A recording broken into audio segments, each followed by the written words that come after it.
minor character in the Chapo universe. All the way back in episode 2, he made a sort of a cameo appearance. But true to form, we have begun to bend the curve of reality to our morbid will and have entered the dead zone in the Chapo universe that has begun to predict the horrible future to come. And of course, I'm talking about the David French and Bill Kristol's like independent bid for the presidency, which is certainly the nadir of the Never Trump movement. So I feel like this week, I was probably one of, I would guess, 1,000 people in the United States who knew who David French was and was familiar with him in any way.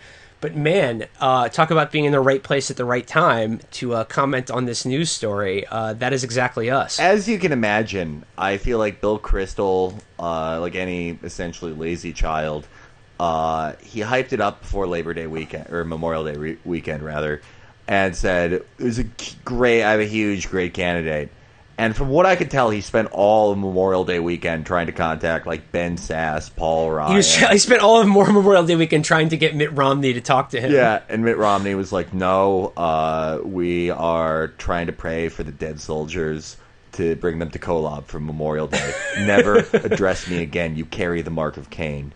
And so he went through his National Review Rolodex of the people he knows there, and Kevin Williamson was having a dungeon party.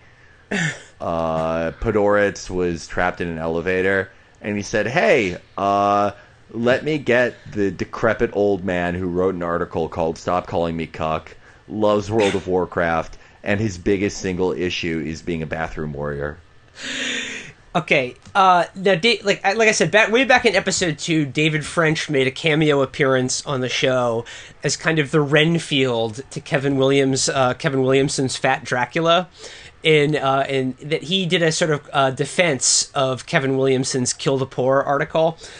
But this guy's main bailiwick is sex panic and gay. He, as Felix mentioned, he is a huge bathroom warrior, but he is also obsessed with basically, gay. He hates gay people, can't stand gay marriage, can't stand straight people who have sex outside of marriage. Like, I mean, he's kind of in the Rod Dreher mold of moral hysteria. And I prepared a couple things. I want to read from a few of his articles just to give you sort of a sense of who this guy is. I forget the context for this, but this is just one paragraph from, it's actually just one sentence from David French. And he says, I can't count the number of friends and neighbors whose marriages have been impacted by porn. From wives feeling betrayed when they discover it on their husband's computer, to husbands who find themselves no longer attracted to their wives. I've seen porn cause divorce, and I've seen cause years of heartache as couples struggle to rebuild frayed sexual and emotional bonds. And what I gotta say to that is, David, how come you know so much about the sex lives of your friends? What's up with that? Yeah, David is talking to his friends and somehow determining, like, oh my god, yeah, it just all went downhill ever since he watched Oh No, the Mailman Is in My Wife, Volume 2. He's like the trans people in Rod Dreher's horror story about the movie theater. Yeah, no, but he's doing it to strengthen heterosexual marriage. Yeah, he's doing, so okay. Yeah, exactly. No, David hates the sexual revolution. Like, that is the main windmill that he tilts at. He can't stand it. It's like the Cultural Revolution, but worse. That's like, I mean, I think that's the most honorable conservative psychosis you can have, because everything else, like, eventually every culture war just gets lost to time and people like Rod Dreher and fucking David French dying. But I mean, talk about one that you're picking up the mantle of battle before, like, long after you've lost. Like, no, people love porn. They're not gonna fucking stop. No one's gonna stop fucking jerking their dick 20 years into marriage because, like, they read this freak David French. They're like, well, I read his other articles where he's, like, going into women's bathrooms strapped with grenades to kill trans people, or his psychotic article where he doesn't allow his wife to email other men while he's... Okay, we'll get to that. I want to get to that in a second, but All I gotta say is good luck getting Jonah Goldberg to share his Brazzers password with you, David. Yeah, Jonah Goldberg is definitely watching Fuck Team 5. He was in Fuck Team 5, He was. What are you thinking about? Perambulating your dingo? He's one of the guys who can't really get it up during the scene, and the girls kind of roll their eyes at him, and then he just sort of sits in the corner and watches. Jonah Goldberg looks like that because Roller Girl stepped on his face with one of her skates. But okay, so I want to go to the second selection from the David French canon, and I think this one will give you another really good idea of what this guy is like. This one's not about sex, but this was well, I guess it is. It's all about sex with him. But this was an article he wrote in the National Review about the death of Prince. Okay, let's see. He said. So he says, "Quote." To spend time on the mainstream and left-wing internet last week, or to listen to some of the web's more popular podcasts... Thank you for listening, David. Thanks, David. You would have thought that America lost a national hero, and not merely an immensely gifted artist. Comedian Dave Chappelle called Prince's death the Black 9/11, and he didn't seem to be joking. Shut up already! Damn! Yes, I know I'm contributing to the madness, but here's the blunt reality. In our post-virtue culture, we worship celebrity and talent, not for its own sake, but for ourselves. Their talent is all about us. Their fame is for our amusement. David, essentially that is what musicians and entertainers... what else would it be for? That's what they do. They entertain us. That's the point of it, so you don't have to think about your shitty life. Yeah, so, I mean, maybe what the hell has that never been the case? Maybe if David French tried that, he would have let his marriage die years ago. Instead of like just being like, you cannot, like, all right, I know I'm foreshadowing a lot, but like he does the National Review thing. It's a very National Review thing where they break down something into such small pieces that they think they're making it sound like at its core objectionable, but it's right. They're like married men go on their computer and masturbate to pornography. No, they don't cheat on their wives, but they work their dick up and down, and they come on their stomach, and they wipe it off in the bathroom, and no one is hurt. That's insane. And when he says he's talking about musicians, but he's like him trying to break it down. His inability to experience the same sense of loss that the broader culture is feeling because they've experienced joy and pleasure in remembering Prince and listening to his music. Like, he goes on in this article, like I said, is like the sort of incredibly pretentious version of one of those Facebook memes that are like, if I post this picture of a naked chick, it'll get 1,000 likes, but what about the troops? He goes on to say, pop music fills the hymnals in the temple of the self. We are stars of our own biopic, and we just lost someone who wrote part of the score. I mean, again, he's just describing like what the pleasure that people feel out of listening to music, and it drives him crazy that like he can't partake in that because essentially he's dead inside. Yeah, because he's like, oh yeah, so people are sad because the musician who made songs that were very important to them in moments of their life where they fell in love or they had a major milestone, that's sad to them. And he's painting himself as like he's living the correct life, just this joyless fucking freak. So wait, here's the Facebook. You're listening to Prince when you could be sitting at a table eating saltines and planning regime change in Iran. This is where he gets into the real Facebook meme shit. He says, our country doesn't lack for heroes, but our true heroes certainly lack for fame. He's talking about himself. Yeah. He's now David was a veteran of the Iraq War. He was once a troop. He is a troop, but he says, but he's a troop he's a troop like Lindsey Graham, fucking JAG officer. In the grand Kurt Schlichter tradition of being a fucking desk-bound Lame wad. Yeah, he says, even on the left's terms, valorizing Prince for his transient activism disrespects those who spent their life in the trenches. I don't know what the fuck he's talking about. But he says, playing a guitar doesn't make you wise, and it certainly doesn't make you brave. But it can make you very famous, and for a very long time, too many of us have admired fame as the ultimate human accomplishment. I don't say any of these things to denigrate Prince or his talents. Oh, God, of course not, David. And I don't say this to shame people out of listening to music they enjoy. Could have fooled me. Though not all music is worth hearing. Rather, it is time for a dose of perspective. Music has its place, and gifted musicians undeniably enhance our lives. But if our hearts are given to these songs and those who make them, then our lives are unnecessarily impoverished. My dude, what the fuck are you talking about? What insane, this zero-sum thing where you can like music and appreciate musicians, or you can have virtues and appreciate the truth. Right. When you're born, it's like a video game. You have a respect bar. It's like press F to pay respects. And people paid 100 respect to Prince, and they have like 3 respect left to give to our armed men and women. And like what? I love like him trying to like carefully imply that Prince wasn't like even that good. It's like, what fucking music do you listen to, weirdo? The Opus Dei choir? Go fuck yourself. By the way, we should have said this maybe at the beginning, but Google image search David French. I've mentioned it in the past. He looks like James Cromwell, who you might remember from James Ellroy's LA Confidential. He looks like a cross between James Cromwell and Matt Walsh from Veep. I mean, he's a really just a tragic-looking person. I mean, also really, sort of like Chris Elliott too, if he was like melting under a really hot. He sounds exactly like Spike Jonze. Like he has a really he has a really high pitched he has the unbelievable nerd voice. He sounds exactly like Spike Jonze.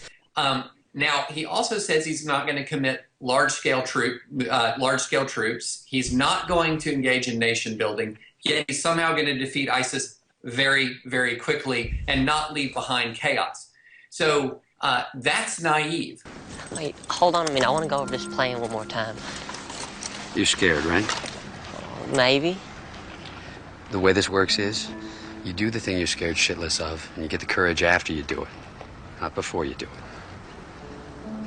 That's a dumbass way to work. Should be the people started, digging into who is this David French guy, and of course, like we just discussed, a lot of interesting shit burbled to the top of this pot. The thing that that most people latched onto, this reporter from Politico, found out, this is an article in the National Review that one of their other writers, Catherine Lopez, wrote about a book that David French wrote with his wife about being deployed in Iraq and being separate from his wife. And I'm just going to read the paragraph that everyone was going around now. It says, quote, "Before David left for Iraq, he and Nancy put together rules in a painfully honest conversation about human frailty." I bet the conversation was painful. I'll give it that. Well, and I'm sure there was a lot of frailty. There's a ton of frailty.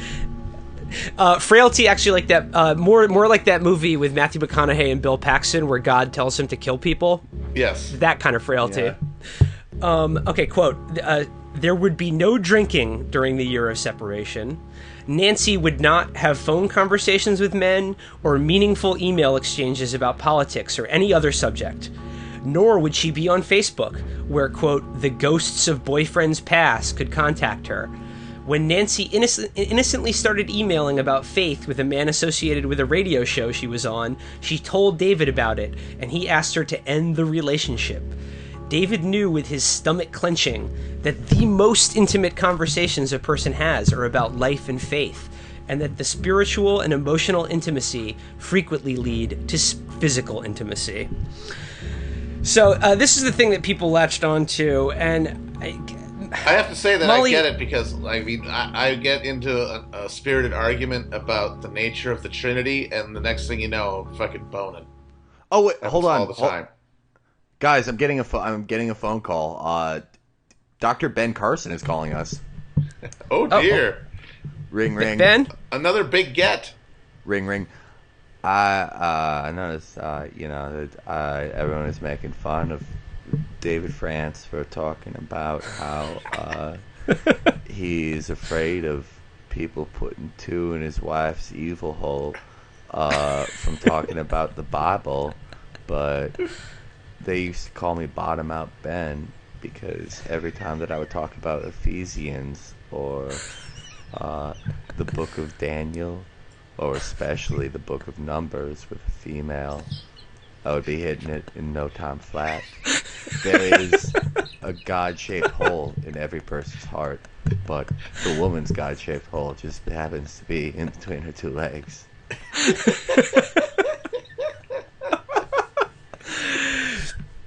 So the thing Molly got mad at, or a lot of people got mad about this among the sort of bow-tied and bathroom warrior set, is that they said that the guy from Politico made this seem like David was demanding that his wife, he was dictating terms to his wife about what she would and wouldn't do when he was away in Iraq. And, they're saying, well, actually, this was really a mutually agreed upon thing between consenting adults, blah, blah, blah. But what I want to say to that is it's still pretty fucking weird. I mean, like, these are the kind of rules that you make in a relationship, like, after someone has already cheated. You know what I'm saying? Oh, yeah, absolutely. Like, this is somebody fucked up rules. Yeah, I mean, this is how we realize, because, like we said, our only previous discussion of David French was that article where he backed up Kevin Fat Dracula Williamson on the basic worthlessness of white poor people by telling anecdotes about, I tried to reach out to these people through my church and get them counseling and maybe job prospects, but they would just give up and fuck each other's wives. I think we've realized now whose wives were getting fucked. I mean, obviously, when you heard about this, everyone laughed because this actually is so perfect because it shows how the popular support, the popular base of support for orthodox conservatism is just gone. It's just the ground completely collapsed under their feet. There's nothing left. What is this guy? His platform would be war in the Middle East forever, low taxes for rich people, no trans bathrooms. Nothing that we've seen now in the America that's been battered by 30 vicious years of neoliberal retrenchment, just nothing that's going to move any significant percentage of the population.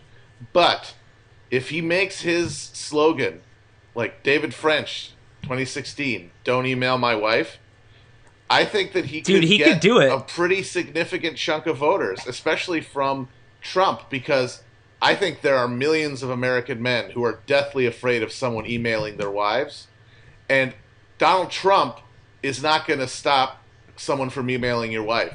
Donald Trump's the guy who emails your wife. And I think they realize that, and they might decide to go with French because they'll feel like he could be the guardian against the wife emails. No, yeah, but Bill Kristol has spent the entire past 6 months like just trying and failing to stop this guy and looking like a bigger and bigger fucking asshole. And now it's reached its absolute, like, the fever pitch of his fucking humiliation with coming up with this guy that has neither name recognition, money, or political experience to be his, like, his dark horse candidate against Trump. And the proof that he got under Trump's skin is that Trump, like, shot off 3 or 4 emails about how Bill Kristol is a fucking worthless failure. Failure. And like, wow, the guy who literally tweets 7,000 times a day gave you 3 tweets in a row. Holy shit, he must be. I guess the last thing I want to say about French is we've had a good time talking about him. It's very funny, but no one should take this seriously. No. He's not running for president. He's not running for president. He's not even going to get near to running for president. This means nothing. It's a funny distraction. It's a funny little diversion. But David French is going to endorse Donald Trump probably next week. Oh yeah. The big thing about the Never Trump people is they are all pussies. Like, all of them are cowards. You're scared, right? Maybe. Even when they stand up and put their finger in the air like you see in GTR's Avatar, they can feel their right knee buckling because they're about to kneel in front of Trump. Just like Paul Ryan did, just like fucking Mitch McConnell did, just like all of them. Because they have no principles, and their biggest fear is that Trump will just go on without them. and they'll be like, "Oh wow, these people had no fucking power. No one listens to them. They're pieces of shit." David French has principles, but it has to do with emailing his wife, using the correct bathroom, and never ever masturbating. Yeah, no, David French has the same principles as like the fucking the guy invented graham crackers, so people would stop chatting. Yeah, the road to Wellville guy. Yeah. Okay. Should we roll the bonus Ron Fournier content? Let's do it. Sorry, guys, I have to go back to the David French well. I'd like hey, some turds stick to the side of the bowl. I don't know why. I mean, this is my complex. Like I'm like the way Felix is into MMA and like knows everything about the stats on all of the fighters and like on every card of every fucking MMA bout. I'm like that with National Review writers. And there's something about David French. I can't get it out of my system. But I found an article. This is about the David French candidacy or non-candidacy by Noah Rothman at Commentary Magazine, which is like, probably just as good as the National Review in my opinion. But I feel like we have to read from this because, God, the title of this article is "When the Good Do Nothing," and it's just like I can't imagine being this self-serious about anything, really. Like, I just can't imagine writing about yourself like this, or like, I mean, he's writing about his friend David French, but implicitly I am the good, and like, this is what happens when the good do nothing. And I think the phrase "the fate of the republic" is used about 3 times in this fucking article. But there's a couple good cuts in here. So this is from Noah Rothman in Commentary Magazine. He writes, "In rejecting the overtures of the forlorn anti-Trump right for National Review, French didn't devote much space to waxing about his deliberative process or his qualifications for the presidency." Now, he's referring to that article in the National Review that we read in the last episode, in the free episode. So you heard a little from that, but Rothman says he didn't devote too much space to waxing about his deliberative process or his qualifications for the presidency. He didn't devote too much space to that because he has neither. There was nothing to write about. He says, "In bowing out, French has saved the Trump skeptical right some face. They should not celebrate this Pyrrhic victory. It is now clear that men and women of good conscience and character have been driven out of presidential politics." I pour one out for legendarily selfless public servants like Richard Nixon. When Bush said, when his campaign did a push poll to ask South Carolina voters about John McCain's supposed illegitimate black child, he did it with honor. He prayed before he did it. Rothman continues. "More than a few political analysts proclaimed that they had never heard of the 2-time New York Times best-selling author and prolific conservative writer." Noah, hello, Chapo Trap House was not in that group. I was already very familiar with David French. We're French fries. Yeah, as though that admission of ignorance and intellectual sequestration was something for which they should be proud. I fucking agree. And by the way, just a little inside knowledge, whenever one of these conservative authors claims that they're a New York Times best-selling author, it's absolute bullshit. It's all they do these give out as party favors for subscribing to their shitty websites. Yeah, there are conservative institutions and companies that specifically juice the New York Times bestseller list through bulk buys. It's not individual. Like, they buy like 10,000 copies of it on the first week and give them out as party favors. Or thank you for joining the American Renaissance listserv. Here is your complimentary copy of David French's Toilet Warrior. Yeah, well, you have signed up for restrictwifeaccess.app. Here's a free copy of David French, My War Against Torts in Iraq. The debt the Iraqi people owe me.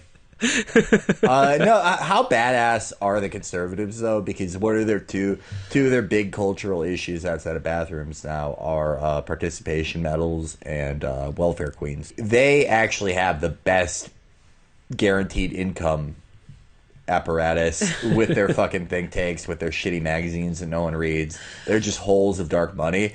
And now, you guys are finding out that they have participation medals. If you write a book where you talk about how, you write some Rob Dreher fantasy about trans people mobbing you when you're trying to see Batman versus Superman, or your plan to restore honor and dignity back to the urinal, or just any of these psychotic what books. What Churchill would say about Beyonce. Yeah. If you write one of these fucking books, you will get the participation medal, the New York Times participation medal, because some syphilitic billionaire gave your foundation enough money to buy 10,000 copies.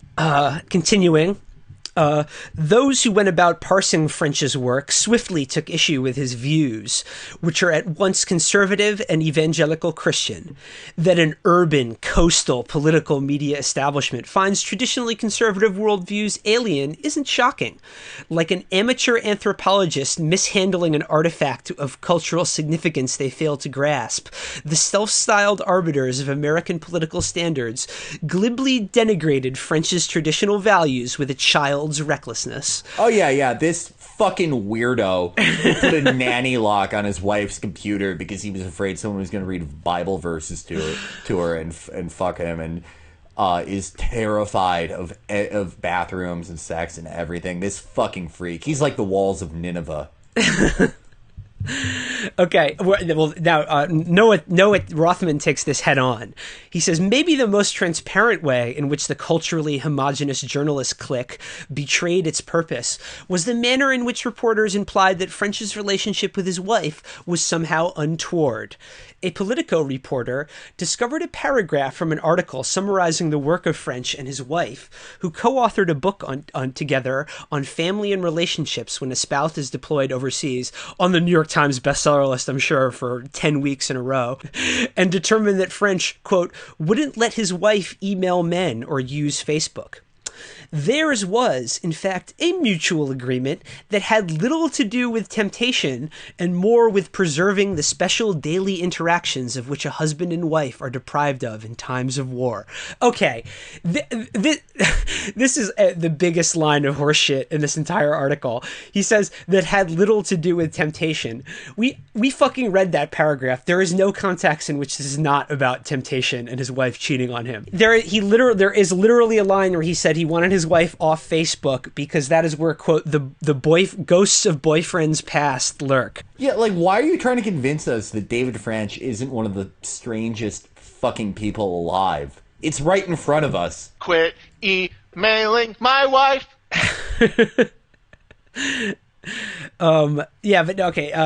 Moving on here. Candidates who find themselves the object of national attention are personalized and pilloried long before their policy preferences are examining, leaving us with two candidates whose only reason for running for the presidency is their high self-regard. Again, this is just everyone who's ever ran for president ever, what he's talking about. That's why people with dignity and a decent respect for their families steer clear of elective office, wrote Red State contributor and attorney Dan McLaughlin. Hello. Hello again. Dignity. the man who writes under the pseudonymous Angry Baseball is this is why he wants to protect his family. That's why. Yeah. I mean, the paragon of dignity is the guy with the screaming cartoon baseball head. He closes out with, what happens to a self-governed society when the highest qualification for leadership is a determination to avoid such grueling and thankless charge at all costs? We're about to find out. I mean, again, I love how, like, self-aggrandizing this shit all is. Like, it's absurd. And also, like, this idea that, like, this coastal media clique is strange alien values. It's like, first of all, Noah Rothman is a fucking coastal media elite. And it's just, like, all they're angry about is that they're not in the mainstream of the culture. Like all they want to do is dictate the terms of what the mainstream culture is in the way, exactly the same way they bemoan others doing.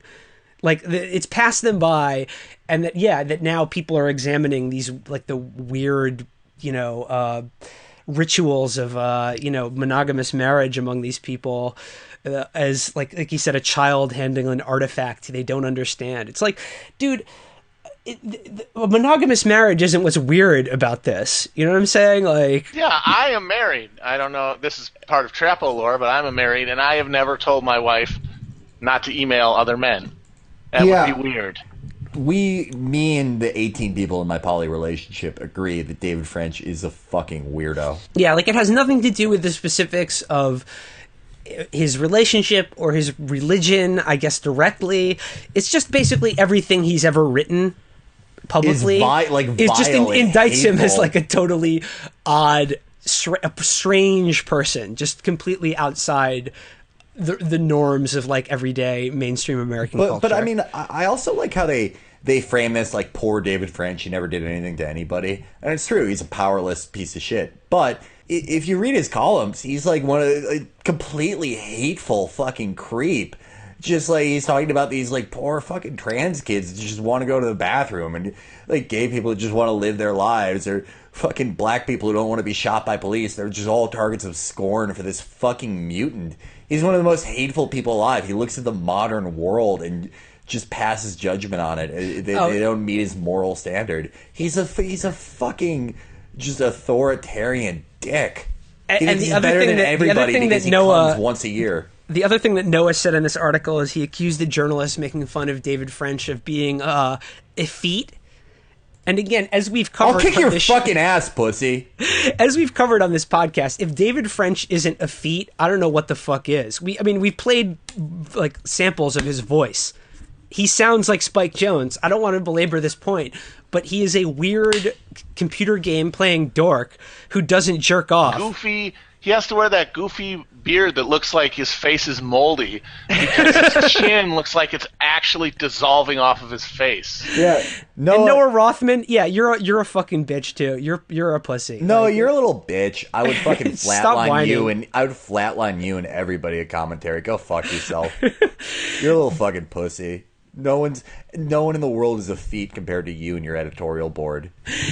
But moving on from Noah, I'm so sorry to keep doing this, but I'm moving now to another article that was written, again, bemoaning the fact that everyone made fun of this ridiculous idea that David French was going to run for president. And this one is by a Grey Wolf subscriber. You will be familiar with our premium show last week where we discussed the hilarious presidential campaign of David French of the National Review, Bill Kristol's dark horse candidate to unseat Trump and rally the Never Trump bow tie brigade and the 101st bathroom warriors. But since then, exactly as we said was going to happen, David French bitched out and decided not to run for president at all because even he knew heart pump Kool-Aid. Even he knew how fucking stupid it was. Yeah, I mean, I'm kind of shocked it petered out like it did. Usually, Americans respond big to a World of Warcraft player who's terrified as much of trans people in bathrooms as he is of Christian men emailing his wife about Ephesians so they can put one in her back. But hey, just goes to show you never know what people will want. That's why you have focus groups. Sorry, our dream of having an independent conservative run for president is still on hold. But again, it went down exactly like we said we would. It said it would, that David French wouldn't even get a sniff at running for president. But I just do want to read. I believe that it had something to do with our show. I think he heard it, and I think his skin just got even whiter than it is currently, which you wouldn't think was possible. And he was just like, "I'm out. I can't handle these guys." For the people who aren't subscribers, we did a reading from some of the David French oeuvre on the premium show that was hilarious. But I just want to read a little bit now for you guys from his post in the National Review titled, "I'm not running for president." And the headline is, "I'm not the right person to challenge Trump and Hillary, but the path remains open for others." And he's just holding the door like a polite gentleman. It's very self-pitying and self-aggrandizing, as you might imagine. But in our premium show, we did read from his eulogy for Prince, where at one point he said, "It's easy to get famous in America playing guitar, but like real heroes just like, toil away in obscurity." and he was obviously talking about himself. So I just want to read one of his closing paragraphs here. He writes, and the fight is not over. Men such as my friend and colleague, Boston filmmaker and philanthropist John Kingston, stand ready to continue the effort. So yeah, that's one person even more obscure than he. Yeah, that is the shit. That is the shittiest. That is the shittiest name drop ever. Like, my friend made a documentary about the hero who threw the flag at the black guy during the busing riot. John Kingston, you may have heard of him. He's a documentarian, by the way. No, he just says John Kingston, he has substantial resources behind them. But he goes on, he writes... he has 2 cars, his dishwasher.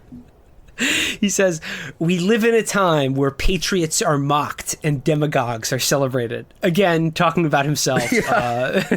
Patriots like me are mocked for our utterly ludicrous fantasy about running for president. But and just because we go to public bathrooms with samurai swords.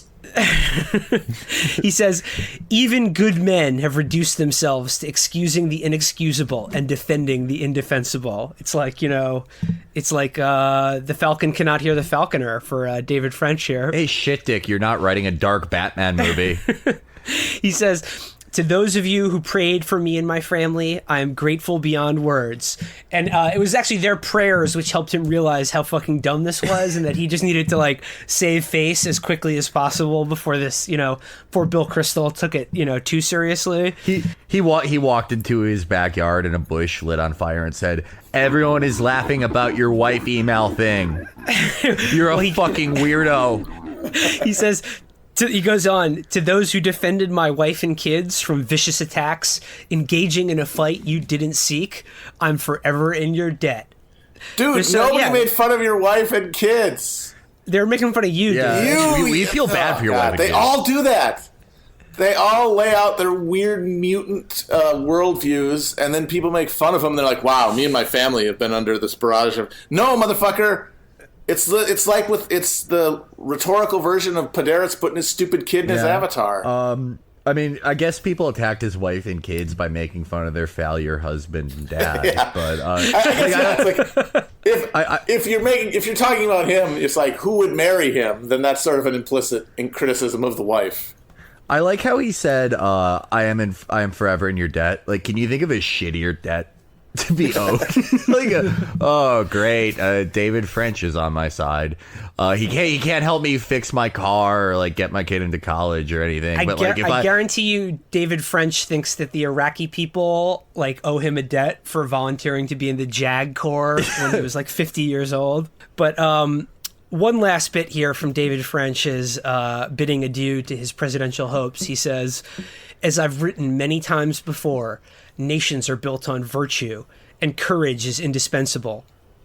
But there is also prudence, and it was simply not prudent for me to take on this task. Roll the audio again of Spike Jones saying, I think I'm scared. You're scared, right? Maybe. So that was quite an artful bitching out, David, if I do say so. Prudence and courage are the two things that nations and deluded World of Warcraft playing bathroom warriors are built on. If there was one thing that the framers of the Constitution had, Hamilton especially, it was prudence. That was my favorite song from Hamilton. Prudence. It's the opposite of rudeness. I'm gonna do this. So once again, farewell to David French. Once again, we made toilet flush sound. Maybe. we made it happen, and then we flushed his ass down the toilet. We built him up and then destroyed him. So yeah, whichever 12th string mutant comes out of the sewer to try to claim his mantle, just know that we're gonna smack your ass down like whack-a-mole. Okay. Read to one you definitely should not read, because I'm going to read it to you now. It is this week's edition of the Chapo reading series, and I think I've got a doozy for you. You guys ready for this? Yeah. The title of this article is Men Are Getting Weaker Because We're Not Raising Men. This is by none other than our good friend David French Hell yes. of the National Review. Hell We're checking yes. our boy. Hell yes. Our boy. The subhead here is Young American males are losing touch with a critical element of true masculinity. So true. So true. Now, before I get started, some context for this. This is in response to that sort of clickbaity article that you may or may not have seen this week based on some probably spurious study about how millennial grip strength or millennial male grip strength is weaker than previous generations. I'm sorry, whoever wrote that thing has not seen me jerk off. Yeah.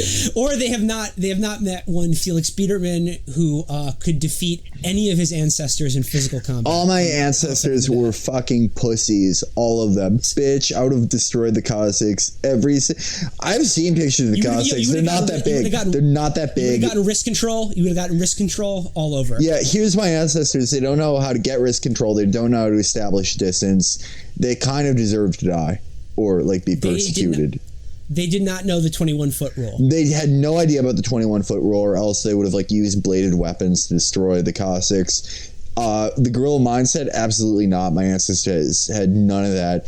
They were cucks. They let the Cossacks destroy them, and they came to America where they were also cucks. And I just come from a long line of cucks, but I have broken the line. So you've broken the chain. Yeah.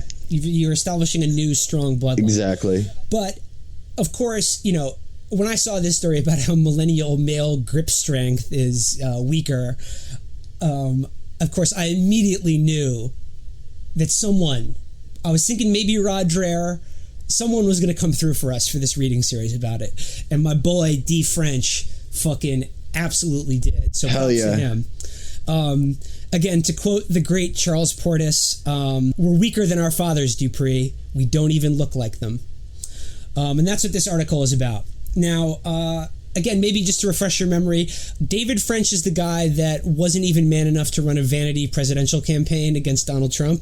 He does know Evan McMullen. That's yeah, for sure. Evan McMullen has killed so many more people than David French. By the way, David French he's a JAG officer. Like he's internal affairs. He's a bitch. Officer. Yeah, he is. He's a fucking bitch. But Evan McMullen was really doing dirt. And again, we've already established this about David French. His voice sounds exactly like Spike Jonze. Maybe we'll replay that audio sample of the two of them talking. We protect our own. We don't blame the victim. If you come after our own citizens on our own land to try to defeat free speech, to try to destroy fundamental constitutional values, this is what will happen to you. Wait, hold on a minute. I want to go over this plan one more time. You're scared, right? Maybe. It's uncanny. He looks sort of like James Cromwell, but unwell. Mm-hmm. Or Felix, I think you described him as a sloth going through chemotherapy. Yes, yeah, that is my opinion of David French's appearance. Yeah, like Chris Elliott with chronic wasting disease. Yes, exactly. Okay. So keep that in mind, because David French is, if you're a millennial male, David French is about to lecture you on masculinity. Here we go, folks. If you're the average millennial male, your dad is stronger than you are. In fact, you may not be stronger than the average millennial female. You're exactly the kind of person who in generations past had your milk money confiscated every day, who got swirlied in the middle school bathroom. The very idea of manual labor is alien to you. And even if you were asked to, say, help build a back porch, the task would exhaust you to the point of uselessness. Welcome to the new post-masculine reality. Hold on. I want to put a marker in here right now, if that's okay. These all seem oddly specific. Yes. Who do you think David is describing? Keep that in mind. Okay, he's setting up like this is the structure. He's setting it up. Millennial male, you're weak. I'm stronger than you. You probably got bullied in middle school, and you probably can't build a porch. But wait a minute, bullied by who? Stronger. Presumably men? The people who beat you up were also millennials, unless they got held back a whole bunch of times. Yeah, they were Gen X. They were stupid Gen X kids who kicked the shit out of these guys. No, he said if you're a millennial that grew up when I grew up, if you weren't a millennial. if you just sort of took yourself and transported you a couple generations ago, you would have been getting your milk money stolen and swirled in Robert E. Lee middle school bathroom in Richmond, Virginia, circa 1970. No, that's too specific. Yeah. Okay. David French went to Nathan Bedford Forest High School. Nathan Bedford Forest High School. Continuing. This morning, the Washington Post highlighted a study showing that the grip strength of a sample of college men had declined significantly between 1985 and 2016. Indeed, the grip strength of the sample college men had declined so much from 117 pounds of force to 98 that it now matched older millennial women.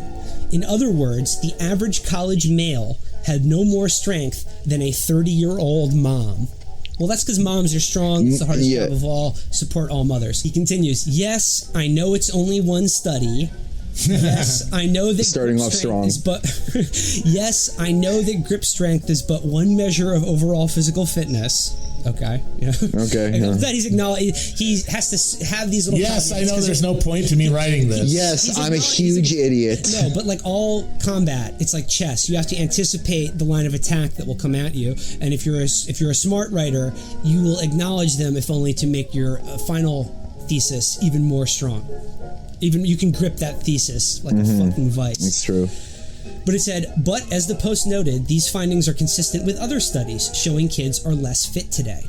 Simply put, we're getting soft, and no cohort is getting softer faster than college men. So like I said, like these sort of dubious studies, I don't know what they actually mean, but this is like catnip for someone like David French, who is terrified of that society is losing its martial vigor and masculinity because for some reason. It's not personal to him specifically, but let's just continue.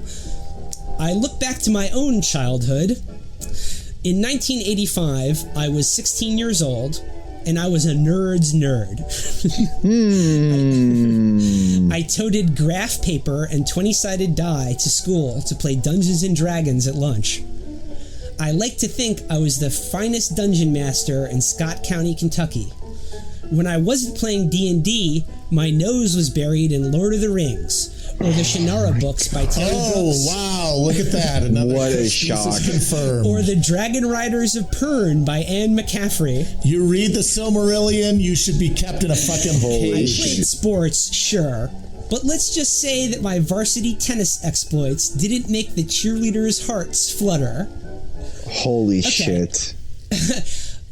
I want to make note of one thing. He said he brought his dice to school to play Dungeons & Dragons at lunch. I don't think you can play Dungeons & Dragons during a school lunch. I don't know. I could be wrong about this. I think you could play Magic cards at school lunch, but Dungeons & Dragons is like a really involved process. There is a lot of tools. There's a lot of shit you have to bring along for Dungeons & Dragons. You know, another reason why Cthulhu is a better game, but, you know, just saying. Okay. French, he says, but none of my nerdiness relieved me of the responsibility of learning how to be a man, a protector, builder, and fixer. So that meant spending my Saturdays hauling out the ramps to change the oil and oil filters on all our cars. That meant helping my dad build a new back porch or constantly wrestling with immense piles of firewood. In parentheses, we heated our home with a wood stove. I made extra money working in the neighborhood yards. Being a guy meant doing manual labor. That was just part of growing up, no matter your social class. Okay, a couple things of note about this paragraph here. He says, despite the fact that I was an unbearable nerd, as I described in the previous paragraph, I'm going to give you my masculine bona fides in this one. He describes changing the oil on his car every weekend, every Saturday. That's too often. Yeah, that's insane. You don't need to change oil on a car every week. Number two, changing your car's oil may get your hands dirty, but it doesn't exactly build upper body strength. When I think of peak performance in the male body, I don't think of the guys who work at Jiffy Lube.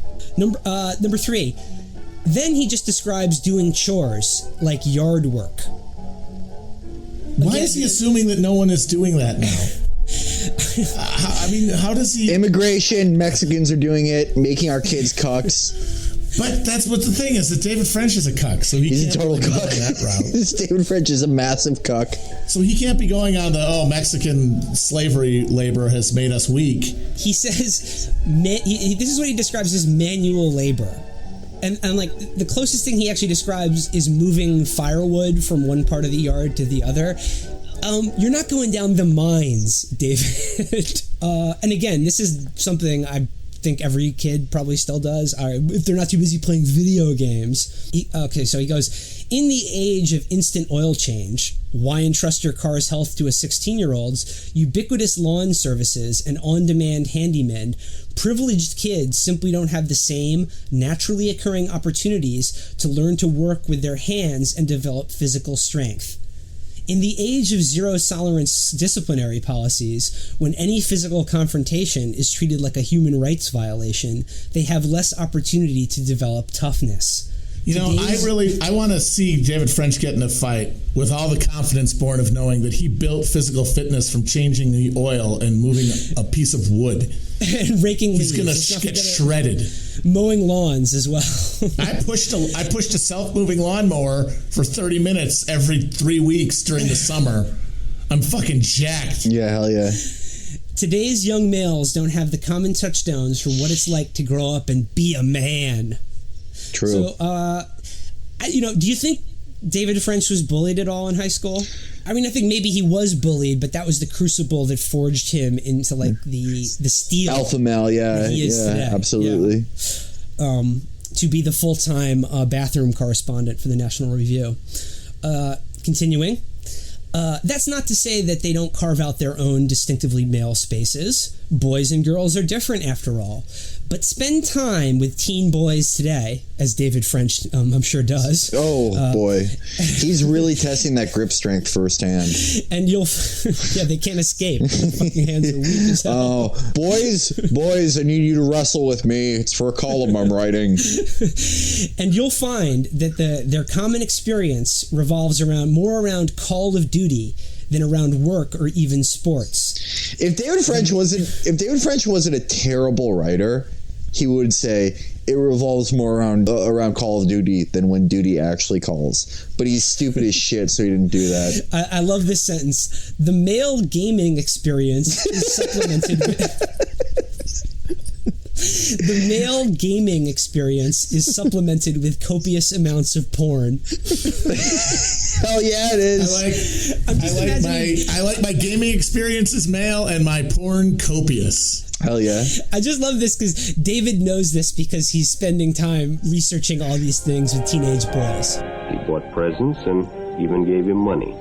But payments were expected in return. This sounds like he's grooming them. They'll often be hey kids, who wants to come over to my house and help me learn more about the ways of teen boys? I've got porn and video games. Jimmy knew he shouldn't be interested, but, well, he was curious. What Jimmy didn't know was that Ralph was sick, a sickness that was not visible like smallpox, but no less dangerous and contagious. A sickness of the mind. It does. And it continues. It says, raising a boy to be a young man used to be a natural act. Common experiences and rites of passage meant that my D&D friends could pop the hood of a car and get to like he's a Spartan child left to fight a wolf with one bare hands and a shard of fucking glass. Give me a fucking this is like when Raylan Gibbons is like I was learning. I saw people get put down before I ever went to Quantico. He says, the rites of passage that my D&D friends could just as easily pop the hood of a car and get to work right alongside the future mechanics of my high school class. Sure, we weren't as good or as knowledgeable, but we held our own. Yes, we were cucks. But here's the most importantly, there were no social justice warriors shrieking that there was no such thing as distinctively male or masculine pursuits. Again, this is made up. This is in your head. In today's high schools, nobody is saying shit like this. Or if they are, it's like inconsequential. Yeah, no, those are the cool kids in high school now are the ones who are like, why are cars for boys? Okay, now here we get to the crowning paragraph. This is my favorite. because this is where he betrays more than I'm sure he intends to. Now, for parents of the privileged, raising a boy to be a young man has to be an intentional act.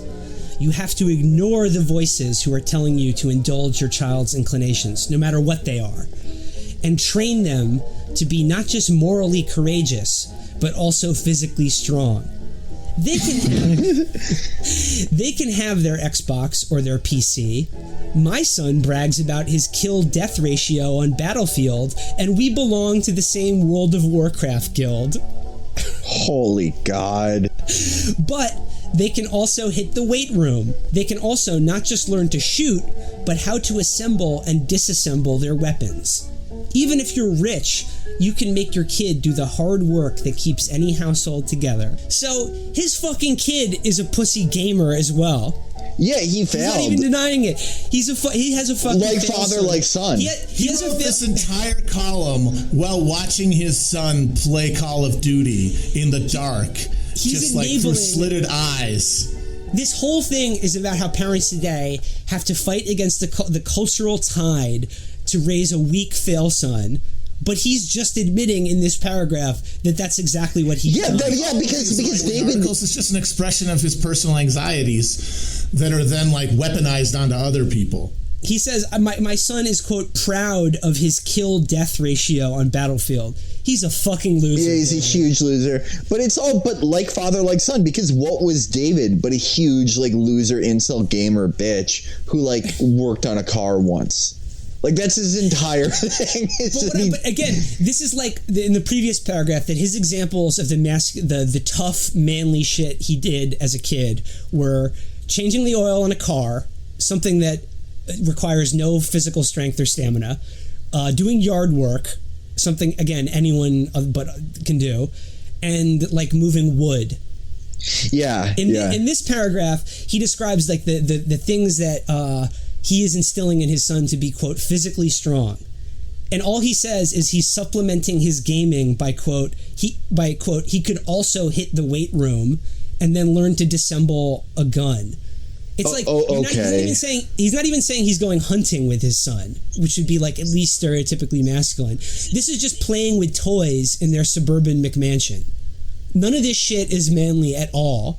No, yeah, the Frenches are a family of cucks. It's like my family line, except David nor his son will break the... Maybe his son will, because I was a gamer at his son's age. You know, there's still time for him to become alpha, to read the Guerrilla Mindset. Like, in fact, I think we should do something similar to the Marshall Plan and hire those AKP skywriters, except to skywrite every word of Guerrilla Mindset outside of David French's house so his son can read it and become alpha. His son actually is on the way to becoming alpha, because he says, though this may sound simplistic, never underestimate the positive effect that raw physical strength can have on a young man's development. What? Cue the Curb Your Enthusiasm music. I'm just gonna, like, we'll just move past that sentence. Don't even think about it.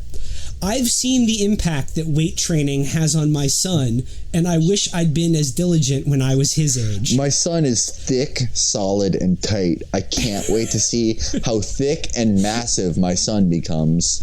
My strong, boy thick Tiberius, son. low-key thick, yo. Yo, my son thick AF.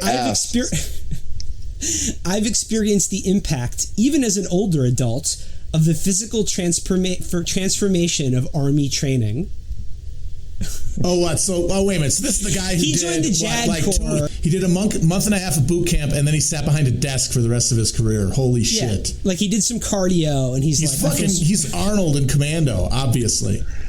You remember in the opening credits of Commando, Arnold is actually carrying, like, a downed giant tree trunk. Yeah, that's David French. It's like it's firewood. It's kindling. It's kindling. Basically, American or Western masculinity has been in one long sort of crisis moment ever since the Industrial Revolution, and this is just another sad exemplar of that. Okay, final paragraph, guys.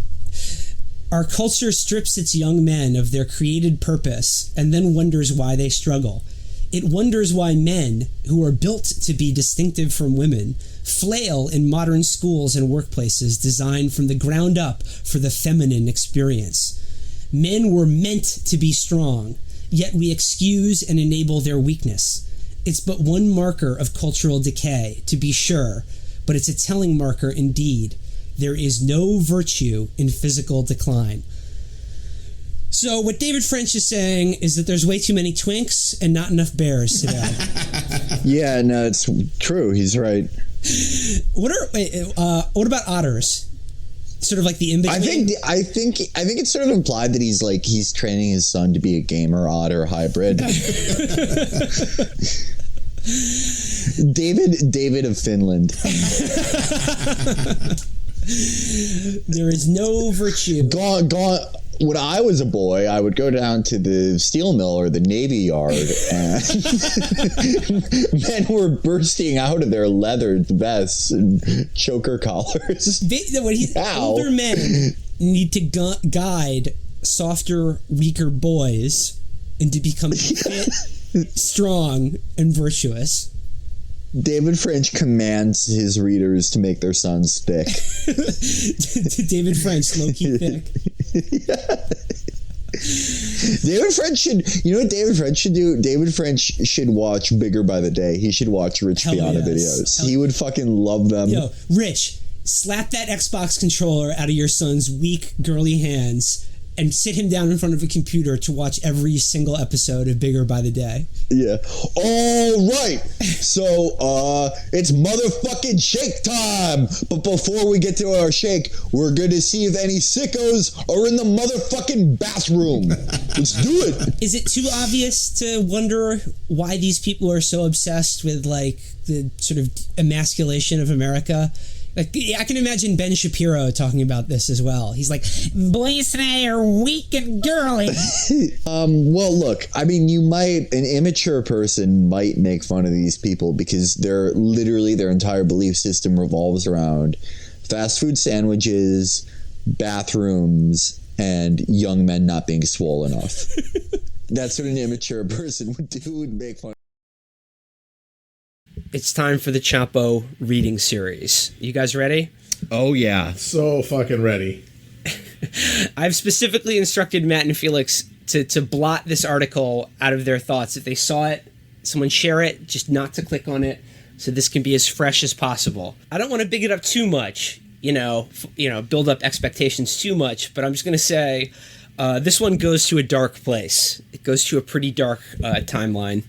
Of course, we remember David French from previous episodes about how Prince was overrated, or at least compared to the troops, and about how he doesn't want men emailing his wife while he is at war. What were some other David French hits we've talked about on this show? Don't Call Me a Cuck, which was actually the first version of Don't Call It a Comeback. Don't call it a cookback. Oh yeah, and then also we talked about his flirtation with being Bill Kristol's Judas Goat crash test dummy candidate to run against Trump. Yes, before Evan McMullen did it, and now because this dumbass passed it up because he couldn't handle just a little razzing on Twitter, now it looks like Evan McMullen is going to be the one to sop up those 6 juicy Utah electoral votes and become the first third-party candidate since George Wallace to secure an electoral vote in a presidential election and become history. Literal history. Evan McMullen will never accomplish another thing for the rest of his life. No one will care about him, but forever, in every Wikipedia article about the 2016 election, when they put that fucking map up, Utah is going to be in some weird other color. Trump will be red, Hillary will be blue, and then you'll get like orange or green or whatever in Utah, and people will be like, what the fuck happened?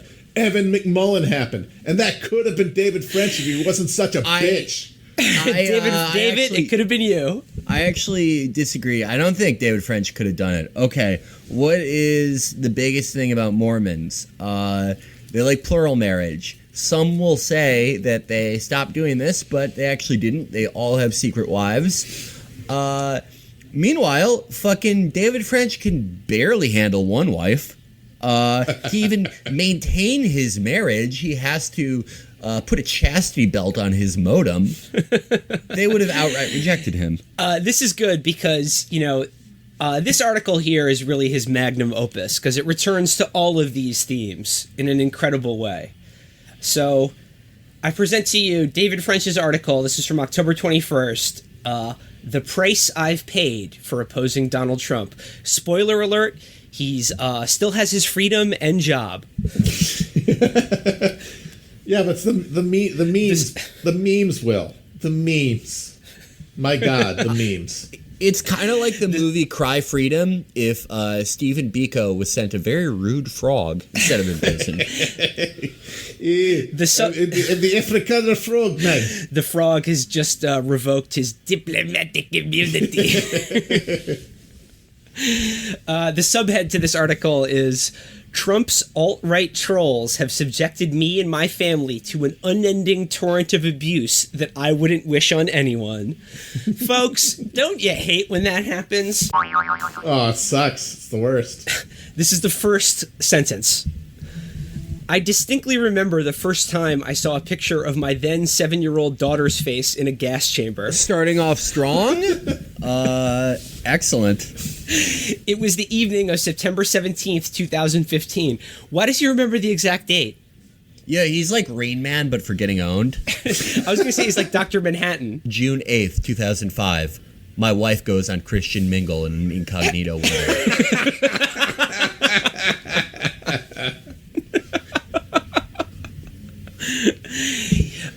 I had just posted a short item to The Corner calling out notorious Trump ally Ann Coulter for aping the white nationalist language and rhetoric of the so-called alt-right. Within minutes, the tweets came flooding in. My youngest daughter is African American, adopted from Ethiopia, and in alt-right circles, that's an unforgivable sin. It's called race cucking or raising the enemy. I saw images of my daughter's face in gas chambers with a smiling Trump in a Nazi uniform preparing to press a button and kill her. Okay, now, I just need to say a caveat here. This actually is not funny. I'm not saying that this is funny that happened to his daughter in particular, just because it's funny that he's writing this article. This in and of itself is not amusing and or cool or good. Right, it's have I covered my ass enough so far? Yeah, I mean, yeah, it's heartbreaking and terrible that happened to his daughter. But anything they said to David specifically, about David specifically, is knee-slapping good. He continues. The alt-right unleashed on my wife, Nancy, claiming that she had slept with black men while I was deployed to Iraq and that I loved to watch while she had sex with, quote, black bucks. Which is ridiculous because I hated watching that. And yeah, you don't know David French if you think he was enjoying his wife fucking other men. He fucking hates it. When we both publicized some of the racist attacks, I in the National Review and Nancy in the Washington Post, things took a far more ominous turn. Late the next evening, while Nancy was, fortunately, offline attending a veterans charity event in D.C., the darker quarters of the alt-right found her Pathos blog. Several different accounts began posting images and GIFs of extreme violence in her comment section. Click on a post and scroll down, and you'll see pictures of black men shooting other black men, close-up images of suicides, gifs of grisly executions, the kinds of psyche-scarring things that one can't unsee. Had I not deployed to Iraq and witnessed death up close, the images would have shocked me. Where the hell? Yeah, David, you were okay. He joined up again in his 50s in the JAG Corps, okay? I don't know what he saw over there, but he wasn't kicking down doors in fucking Fallujah, that's for sure. He watched the Rob Zombie movie, House of a Thousand Corpses. It was awful. I mean, some gave a little, some gave all. David gave all. I quickly got on the phone with Nancy and told her not to look at her website and got busy deleting comments and blocking IP addresses. But in the meantime, a few friends and neighbors had seen the posts. Next Sunday, friends from church approached, expressing concern, not just for our safety, but for theirs as well. We live in a community where most of the... Because they're the weak-bladdered, gated community motherfuckers who have to take a Xanax before they go downtown to see a fucking Broadway show. Because they're terrified of everything always. Well, he says, we live in a community where most of the streets have similar names, and it's common for UPS drivers, FedEx deliveries, and friends to end up at the wrong house. They interpreted the images as threats, and they didn't want anyone to drive into our neighborhood looking for the Frenches, intent on turning image into reality. So coincidentally, all the police just pulled over black people in our neighborhood. The entire time we called the police on anyone who didn't look like they were from our neighborhood, which, coincidentally, neither here nor there. Felix, I had the exact same thought when he said, UPS drivers, FedEx deliveries sometimes go to the wrong building. Sometimes teenagers wearing suspicious clothing are walking home carrying Skittles and soda drinks that they shouldn't have. He says, it took days and hundreds of IP blocks and Twitter reports, but things finally calmed down. The racist images slowed from a flood to a trickle. I relaxed a bit at night, and life returned, I thought, to normal. I was wrong. Dun, dun, dun. What do you think him relaxing a bit at night is like? Just gaming? Just gaming for we know he loves an hour to game, or so? Yeah. No, he just plays Sid Meier's Civil War as the Confederacy. That's his big way to unwind. David French, typically relaxing on a weekday night, school night, can't get too rowdy, gotta take the kids to school, is to enter the player lobby in World of Warcraft and talk about how trans people are an abomination. Maybe just take a nice evening stroll to Target and stand outside the bathroom with an AR-15. This wasn't, he says, this wasn't the beginning of the end of our trouble, but rather the end of the beginning. Dun, dun, Holy dun. shit. I share my family's story, not because we are unique or because our experience is all that extraordinary, but rather because it is depressingly, disturbingly ordinary this campaign season. The formula is simple. Criticize Trump, especially his connections to the alt-right, and the backlash will come. Eric Erickson experienced his own ordeal more than a month before we did. What was Eric Erickson's ordeal? They were out of fucking hams.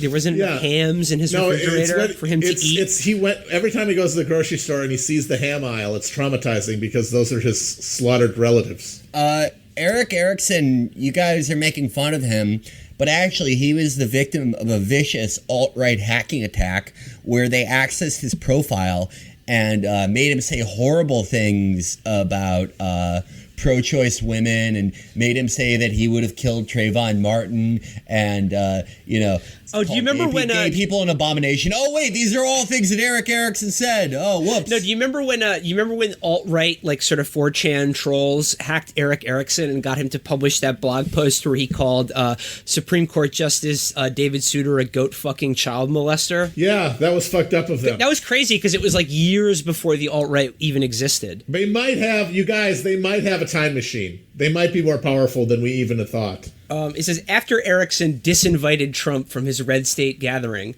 angry Trump supporters showed up at his house.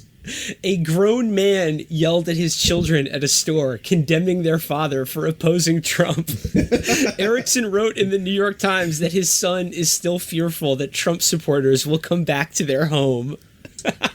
I would honestly, I would pay almost any amount of money to see video footage of some fucking Trump-supporting rube yelling at Eric Erickson and his family at Target. Your dad's a traitor.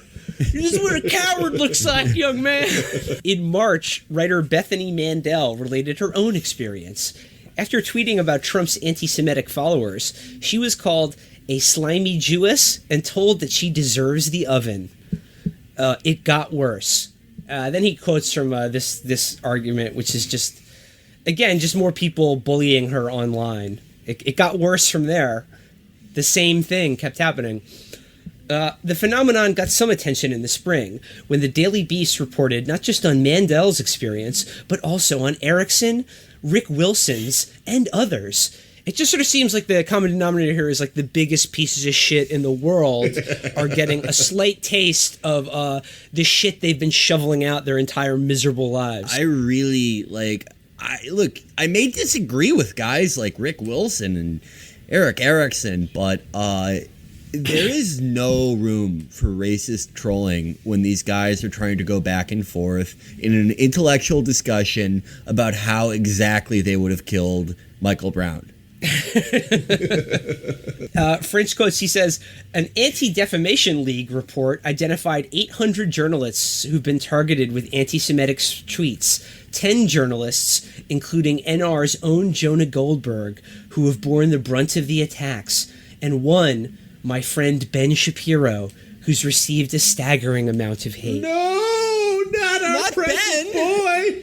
Not our baby boy, Benny. The attacks I received on me and my family have been despicable. I document all of them in my new book, Trayvon, the thug who couldn't shoot straight. But I want to quote here from the top 10 journalists who have received the bulk of this anti-Semitic hatred from the alt-right. Let's go down this list here. The number 1 is Ben Shapiro, Jonathan Wiseman, Jonah Goldberg, Jake Tapper, Wolf Blitzer, Felix, Dana Schwartz, and then Bethany Mandel. Guys, I'm getting a phone call. Ring, ring. Oh, cool. Hello? Hi, this is Jared Kushner from the New York Observer. I heard you bring up Dana's name. She wrote a very hurtful open letter to me about my father-in-law's supporters, and Dana did not receive any anti-Semitic attacks. In fact, the frog who is supposedly dressed up like Adolf Hitler is actually dressed up like Charlie Chaplin. And look, my father-in-law totally disapproves of the Holocaust, and he in fact has told me he would have built a hotel on the train tracks en route to Buchenwald to prevent the train from getting there. That is the kind of man my father-in-law is. Dana, don't write another open letter. Wow, I can't believe Jared Kushner knows who we are now. Amazing. We're getting bigger and bigger. Yeah. Hey guys, I was just jacking off. What? Did I miss anything? We got a phone call from the publisher of the New York Observer. It was pretty amazing. No shit, cool. I used to write there. I just like to point out about this list, they're receiving all this hatred from these, alt-right Nazis. Ben Shapiro, Yair Rosenberg, but okay, Ben Shapiro and Jonah Goldberg, particularly between the two of them, if it were not for this election and they alienated themselves by going never Trump from these same people, these are the same assholes who wrote an entire book about how liberals and Democrats are the real Nazis and that the KKK would vote for the Democrats if they were still around. Yeah, but that's because Trump is a Democrat. Now all this shit is they've been again doing this pseudo history for years now to absolve themselves of the taint of any of this right wing demagoguery or fascist racism or whatever, and now they got nothing left. But you forget that Trump is a Democrat. That's Baseball Crank and those guys. Their problem with Trump is that he's a big government lib. So checkmate, bitch. So I'm kind of surprised that guys who spent 20 years saying that it's anti-Semitism to suggest that Palestinian babies cannot breathe in white phosphorus and exhale carbon dioxide is anti-Semitism. It's almost like saying stuff like that just completely removes the meaning of words like that. Yeah, you're right, Felix. It's almost like these people have cynically abused these terms so long that they have no credibility, and nor will they garner even a shred of sympathy when someone does the exact same thing to them. It's almost like when this first started happening, I would just type in their ats to look at their mentions and laugh so hard that I would cry. Back to David French, though. He says, why Shapiro? Because he represents the worst of all possible anti-Trumpers. He's a Jewish man who turned on the twin pillars of the alt-right, Trump, and Breitbart.com. Sometimes there's a man, and then sometimes there's a boy, and he stands up for what's right. He goes on, more victims are coming forward. In a painful, vulnerable post, commenter Mickey White writes about how the alt-right came after her and her family, triggering a mental health crisis. In the face of the abuse, she sought help, but help was slow to come. By the way, I like how the National Review has turned into Medium for conservatives. But the quote from this painful, vulnerable post is also funny. She says, "I reached out to people I thought I could trust, and to this day, I'm not sure if that was the right thing to do. At times, I was desperate, though, as the trolling had increased from mere tweets to DMs from very random famous accounts. Then emails went out to people suggesting that I might harm myself, even though I'd indicated nothing of the sort. Anyone who responded to me would also be shamed or harassed. I was advised that I was about to be swatted. I contacted my local sheriff and eventually the FBI. As all of this was happening, the people behind these accounts made ominous threats toward a family member, my sister, the single most important person in the world to me. The fuse was lit." God, I'm amazed the FBI didn't do anything about this. Yeah, this is like the best time that any one of these people have... I mean, there is sort of like a confluence between never-Trumpers and Trump people because they're actually both reactionary assholes. It's like when Mark Dice called the police about the song Kill Trump. Yeah. I wonder if there's when police get done with a long day of destroying videotapes, they ever like get together and laugh about fielding calls from conservative writers about getting DMs. The abuse is so common that I've lost count of other reporters and writers who've told me, often in confidence, of troubling late-night incidents at their homes, or of tweets and other messages that went far beyond garden-variety Twitter trolling into disturbing threats and sometimes horrifying images. It's Halloween, David. People are just sending you spooky greeting cards. I like the idea of him going out of his house and his neighbor has ghouls and skeletons hanging from the tree, and he just gets really scared that they found him and are threatening him. I can't wait till David perforates a kid in a fucking Scream mask. He's like, I thought they that found was my home. Heydrich. He goes on and talks about how it never seemed to stop, and it got worse after he flirted with his stupid presidential run. And then he talks about the mainstream media got into it by capping that section from Nancy's book about how he told her not to email men or go on Facebook, which really doesn't have anything to do with the alt-right, but he's shoehorning this bit of embarrassment into this other larger cauldron of abuse that he's getting. But he says, online Trump world took that tweet and transformed it into a campaign of harassment directly against me and my wife, all of it which continues to this day. And it says the notion that she can no longer open her Twitter timeline without seeing men boasting about having sex with her while I was gone, or even while I'm home, is intolerable. It's relentless, and often it gets under her very thick skin.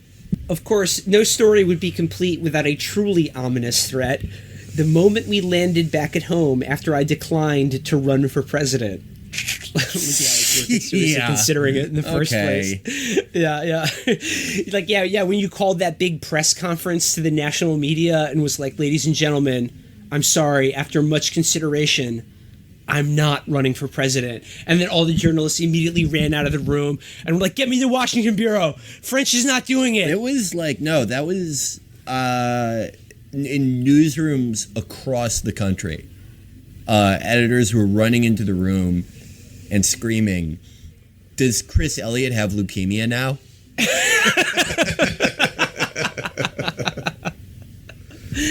He says, she turned her phone on to see an email from a Trump fan, a veteran who informed her that he knew the business end of a gun and told her directly that she should shut her mouth or he'd take action. We contacted law enforcement, she got her handgun carry permit, and life returned to the new normal of daily Twitter harassment until the day this month when an angry voice actually broke into a phone conversation between my wife and her elderly father, screaming about Trump and spewing profanities. My wife was on her iPhone. Her father was on a landline. That launched a brief, anxious search inside my father-in-law's home for a potential intruder and yet another call to law enforcement. Pepe Hey, Heinrich, 69 is in the house. If the call wasn't coming from inside the house, someone hacked this call and just sort of injected their voice into a three-way phone call. Does that happen? Is that a thing? Because I think she was just talking to her probably bewildered, deranged, senile father who just started screaming obscenities about Trump, and she got disturbed by it. I mean, that happens all the time when you incorrectly IP block the under router.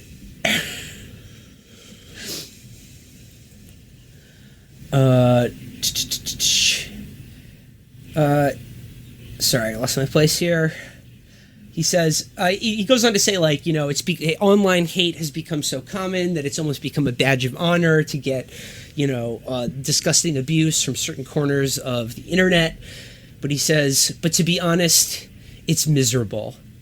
There's nothing at all rewarding, enjoyable, or satisfying about seeing man after man brag in graphic terms that he has slept with your wife. This is... There's nothing at all enjoyable or rewarding about it. Of course, I'm going to disagree with that. I'm going to say no. I'm going to defend the cuckold community and say it is very, very enjoyable. And that's very close-minded of David there. That could be a lot of fun. Yeah, what the fuck, David? I like what David said about it being a badge of honor. It's almost as if he is confusing a purple nurple for a purple heart. It's unsettling to have a phone call interrupted, watch images of murder flicker across your screen, and read threatening emails. It's sobering to take your kids out to the farm to make sure they're both proficient with handguns in case an intruder comes when they're home alone. Okay, he was talking about his wife got the concealed carry permit. Now he's training his kids in firearms and inculcating with the idea that they're surrounded by unseen enemies of which at any point could invade their homes or community. I can see no way in which will this end badly. No, look, this is all very normal stuff, and the best thing, the absolute best thing you can do if you're insulted on the internet is to teach your kids how to kill and obsessively look at everything. Sorry, Dad. I thought you were Trill Himmler. I have to laugh. Everyone take a drink there. It's funny to him. It's actually funny to me. No, he's saying it's not funny, but he says, I have to laugh when people accuse me of opposing Trump because it somehow makes me rich, or because I'm currying favors with guests at, quote, elite cocktail parties that I never actually attend, that I'm never actually invited to. Sick. Edit. 2 weeks ago, Nancy and I were enjoying lunch with friends after church. My son's football coach asked if things had calmed down after the tumult of the summer. I grabbed my phone and said, let's see, and I opened my Twitter mentions. I opened my mentions to my church friends. This is something normal people do. Yeah. I laughed at the first one. And now one. a reading from David's mentions, everyone. A standard profane rant calling me a traitor for opposing Trump. But when my wife looked, her face twisted up in shock. There they were, just below. More tweets from men, aimed directly at her. She burst into tears. So no, things have not calmed down, and I'm always amused when people tell me that I belong to the Never Trump because it makes me feel good about myself. There's nothing that gives me pleasure about this election season, but if I can do anything to expose and oppose this latest debasement of our politics and culture, and to defend my wife and daughter, then at least I will have purpose. Scene, the end. I want to take objection to one thing at the end. When he says he doesn't enjoy the consequences of being Never Trump. Knowing what I know about David, I now think that he couldn't possibly oppose Trump on policy grounds because David's a fucking absolute ghoul and creep himself. But what do we know about David? He maybe likes to be abused, maybe likes to be humiliated. Therefore, we can conclude that the Never Trump movement is just the all the conservatives tricking the public into ritualistically humiliating them. So on November 8th, they can just let out the biggest fucking 21 rope jizz stream they've ever had. This is my theory. Just arching torrents of reproductive mucus. Absolutely. I just like this idea that like he's talking the whole article about how traumatized his wife was by all these men talking about how they've been fucking her while he's away or sitting in a corner. And he's like, she's so traumatized by this. So what am I going to do after church? Just open up my Twitter mentions and show it to her in front of our deacon or whatever. Yeah, it's almost like he gets off on being humiliated it's almost like in this is front sort of of other role play. people. That's weird. I think we can leave it there. We've recorded a ton about this, and I think that'll series for this week. I feel like it's been a while, but I think it's time for another classic Chapo reading series. I'm so ready. Tell me a bedtime story. I'm baked out of my mind. It's a double shot this week, and we're returning to two Chapo reading series mainstays. They're a great double pairing, like chocolate and peanut butter, because they're sort of different versions of the same person. But this week, we're going back to David French, email troop and warrior, wife protector, and bathroom security guard. Bathroom warrior with perverts in the stall. Bathroom warrior. My wife goes to email and presses delete all.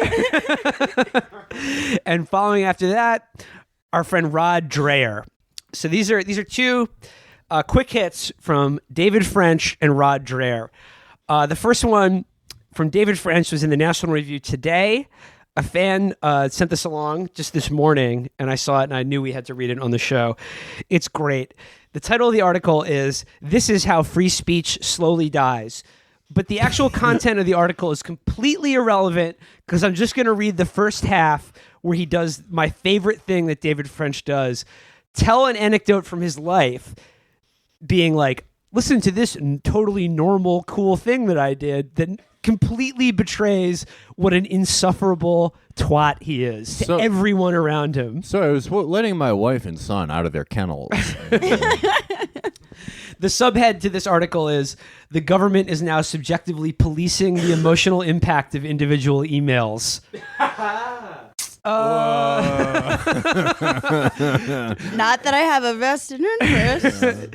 Again, so telling. He can't help himself. It's the emails again and their emotional impact on people's lives. It begins. Many years ago, when I was a brash young conservative lawyer working in a big law firm. Do you mean rash? And you were also never young. I guarantee you that this guy, bald at 20, looked like he looked and talked like Spike Jonze his entire life. I said something that could have ended my career and almost certainly would have today. Was it the N-word? It was definitely the N-word. He totally said the N-word. He was rapping along to one of his favorite songs, and he was like, no, they're saying it, not me. He was doing the smooth cover. Yeah, he was just literally doing the entire Chris Rock routine. They're like, David, we're putting you on probation from the firm because you didn't say Chris Rock voice before this. It's even better, guys. It was March Madness, and I was running one of the firm's 2 bracket pools. As a basketball snob... basketball snob. That area of fandom we all know and love. The college basketball crank. Like I said, all these guys are the same fucking person. It's amazing. By the way, basketball snob... As I take it to mean, it just means racist, because you're like, well, it was better before the African came in with his ability to dunk. It was better when they only made bounce passes up and down a court.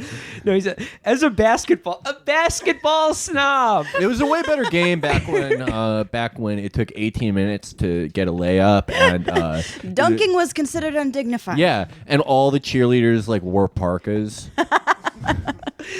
As a basketball snob, I disliked the traditional pool because it was too dependent on sheer dumb luck. As I recall, a lawyer's 10-year-old kids had won the previous years, and I wanted a pool for serious fans only. And I said, listen, you fucking kike. That's absolutely what happened. This is very advanced math students. And, like, he just beat the shit out of him, so he got super mad. He's like, I'm not playing with you anymore. Again, he's telling this story about when he was a brash young rebel, and in the first paragraph ends with him immediately being mad at someone's kids for winning the basketball pool because they didn't try hard enough.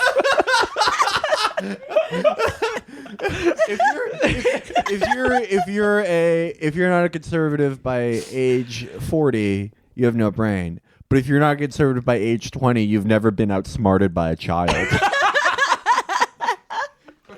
So it gets better. Listen to this. So I created what I called the conservative bracket.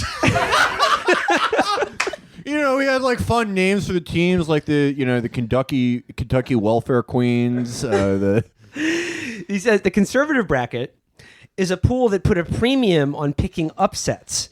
In a firm-wide email, I said you could join the traditional liberal bracket where merit was irrelevant to outcome, and even the most ignorant fan could win a trophy. Stop. Did he just say a firm-wide email? Yeah. Oh my God, that's Freudian. The emails, they're firm, they're wide, they're coming at me. Jesus Christ, man. I sent a simple, talk to someone. I sent a simple throbbing email like I normally do. 8-inch uncut email. There's no smegma in the email. It was perfect. Okay, no, you're being too literal. That's too on the nose, Felix. We're having fun, but he's at the liberal bracket, right? I like that he's upset. Like the liberal bracket relies too much on just chance and luck. You know, like how sports just generally do. You know, it has nothing to do with chance. Upsets. You fucking moron. You know, also has nothing to do with chance or luck. Just being born into incredible wealth and privilege. Yeah, you know, my favorite thing about this is all of David French's articles are usually like liberals are, pussifying the Western male, and it's like your defining moment of your youth was throwing a tantrum and starting a new fantasy basketball league because a child kept beating you. I want This him is the to ultimate keep safe space. rewriting this essay, though. Like, I want him to keep doing it and be like, and I never went to that pizza place again because that 13-year-old beat my Pac-Man score. I want him to start every essay he writes with a humiliating childhood anecdote for the rest of his life. He wasn't even a child, though. He was a fucking adult man. 30. Yeah, he was young, brash rebel. So he sends a firm-wide email to everybody in this law firm, okay, decrying the quote liberal bracket and giving the hard sell on his quote conservative bracket, endearing himself to everyone who worked there. I'm sure from the mailroom to the highest partner were like this. Yeah, like there was not a firm-wide email immediately after that was just everyone saying, who is this asshole? Yeah. I mean, he says that wasn't the offensive part. Just wait. He's proud of this. Once the tournament got rolling, I intended to start each Monday with a fun and highly politicized summary of the weekend's results. The year was 1995, and the mighty Arizona Wildcats were upset by Miami of Ohio in the first round, a result I predicted. So in the gleeful opening paragraph of my Monday morning firm-wide email, this is now sent to every lawyer, paralegal, and secretary, I explained at some length that Arizona lost because it played like, quote, a bunch of girls. That's the offensive part. Wow. He says, okay, that was the offensive part. Like, everything he did before then wasn't completely inappropriate. Not offensive, but just the most annoying thing like a human being could do in a workplace environment. So he says, the chairman of the firm's management committee was a liberal feminist, and the firm's female partners were by and large quite feminist. What the fuck do you expect, dude? Like, you're working at a fucking law firm and like the senior partners are women. He's like, I don't know why they were offended by this email. Yeah. It's also like entertain the possibility that they all fucking hated you and were looking for a reason to reprimand you. Yeah, they were looking for something more justifiable than like, please don't use the company email to start fucking sports fucking pools. David, please stop sending an all partner's vascular email, just simply titled "Black Crime." Oh God! Stop doing that. He says, I heard through the grapevine that the partners were not pleased. I braced myself for the consequences. What I love about this as well is that he's annoyed by this, that he had to like face some kind of repercussions, but just in every other respect at the National Review, they believe that employees have no rights whatsoever. Yeah. And just should like be made to sit through like religious and like anti-union indoctrination like at will, basically. Or like that, his contempt for like, let's say, fast food or service employees for not bowing and scraping to his every asinine request, I'm sure is virtually limitless. But he's annoyed about this because he pissed off literally his colleagues, not just like people who work for him. Yeah. His colleagues at this law Yeah, firm. but they're female colleagues, so they're basically staff. No, his female bosses, actually. But they're staff to him. He's like, in my head, I imagine them being 80 feet tall and stomping on me with their feet. And my last breath was just their toe jam in my just covering every orifice. Anyway, so the liberal workplace is. You're so pathological. So he says, the next morning I came to work and saw that my office door was closed. When I opened the door, my office was empty and the walls were covered with posters of women's college basketball teams. I turned around and every woman in the firm was standing behind me, triumphant smirks on their faces. My secretary grabbed my hand and led me down the hall to the women's restroom where they'd put my desk and chair and taped David's office on the door. That rules. Oh, that's so cool. Guys, there's so many levels to this. I think the most those are some down bitches. Yes. But this is the genesis. I mean, they're probably evil, cutthroat pieces of shit, but I love them. This is the genesis to his bathroom paranoia. This is like Spider-Man. This is like Spider-Man. He wanted to do a radioactive bathroom. This is Jesus loves me. I mean, who cares? Who cares? Who gives a shit? I don't give a shit. It's about nothing. It's just him on the couch. It's just he's on the couch. He's just typing. No, this is like an email he sent to his therapist. Basically, I'm just imagining him. 800 more words. I'm imagining him lying on a couch telling this story, and a guy just like doodling, trying not to listen to the shit. I like how like half. No, he's sitting on a couch, and the guy behind him is fucking Dylan Baker from Happiness, fantasizing about shooting up a park full of people. Who cares? But he just says, I wasn't called into human resources. He said, they responded to my ham-handed attempt at humor with some humor of their own. I wasn't called to human resources. I wasn't counseled. I didn't have to attend diversity training. And I certainly wasn't fine. I kept rolling with my conservative bracket. And then in parentheses, he says, I came in last. And I kept sending firm-wide emails. Oh my God. And then I'm not even going to read the rest, but it just says, I thought of that incident while reading Eugene Volko's analysis of the ridiculous decision from the Equal Employment Opportunity, blah, blah, blah. And then it goes on into some unreadable horseshit. But again, such a good anecdote, David French. Again, there's so many levels to it. And he used it all to segue to some just like totally esoteric, boring. Justification for why you should be able to fire someone if they have bad teeth. Yeah. Like this is the David French special, a very monstrous viewpoint, but it's backed up by a story that starts out incredibly mundane and goes into the territory of like, I always hear my dad's voice yelling at me when I touch my dick in the urinal. But it's like the first part of the Ralph Wiggum story that you only ever heard the second part of. And that's why I'm happy I don't have worms anymore. But he does the first part and then ends on something terrible and boring from the Cato Institute or something. All right, let's do this. Okay. We are back. As I alluded to, we have a special reading series this week that is healthcare themed, and it's one queued up for Tim especially. Hell yeah!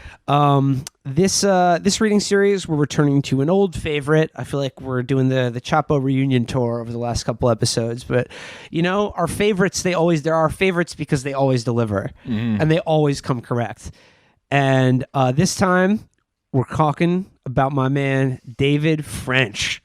The French the French connection. Yeah. You might remember David from past reading series involving how to playing World of Warcraft with your son. Yeah, testing young men's grip strength. Yeah.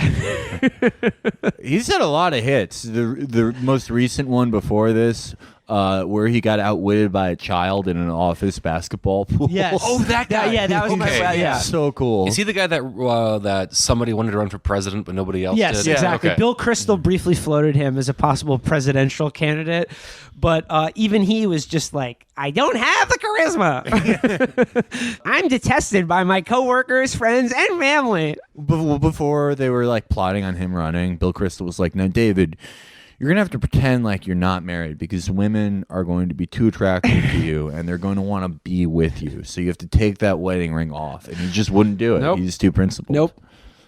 So this week's piece from David is sort of in response to what we've just been talking about with the AHCA and the very grim reality that this will probably lead to a not insignificant amount of people dying who otherwise wouldn't for lack of health care.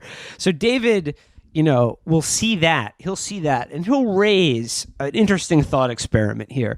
The title of this article is "We're All Murderers Now." Yeah. The subhead is "Bob is dead and everyone is to blame but Bob. They killed Bob. What about Bob?" I'm going to. He's dead. I'm just going to hazard a guess right here.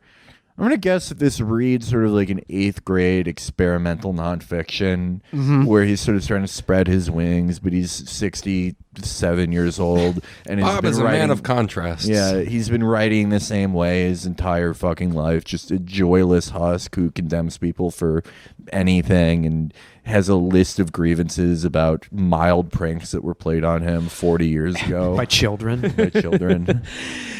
Okay, Bob is dead. That was actually, I think it's the title of a Smiths album. It's the first line of Lost Highway.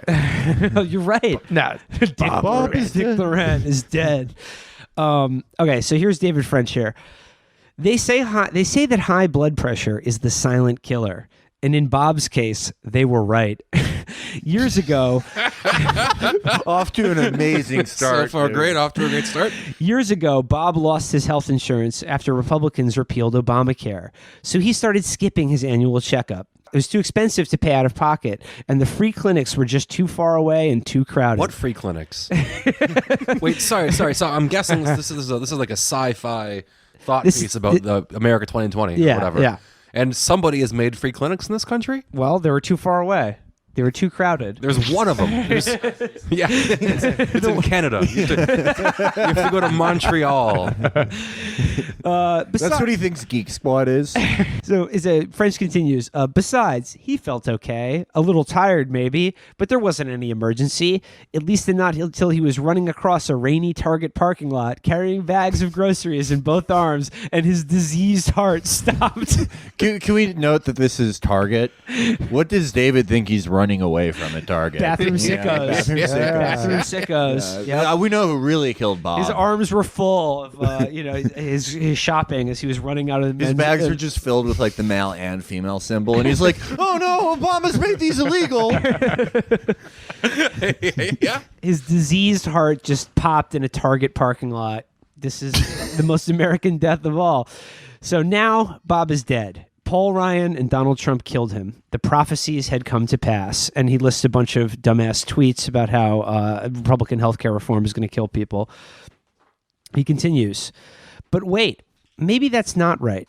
Bob was overweight, you see, and had been for years. Like so many millions of Americans, Bob had grown up on the government's food pyramid, and he learned that a low-fat, high-carb diet was the ticket to good health. So he dutifully did what he was told. When his waistline expanded, he switched up his carbs and dropped the Twinkies in favor of healthy treats like non-fat cookies. Still, he got bigger, so big that he was short of breath after walking up even a short flight of stairs. All right. Do I like having heart disease and blood disorders? No. Do I like getting bigger, so big that I get out of breath going up the stairs? And David French makes note of it. No, I don't. He's a fucking weirdo. Okay? He looks fucked up. His skin looks like it's falling off. He writes tedious articles about bathroom sickos and his son's grip strength. He's kind of a creepy guy. I don't want him talking about me at all. But it's about how bad do you want it? Do you want to be big as fuck, but shredded?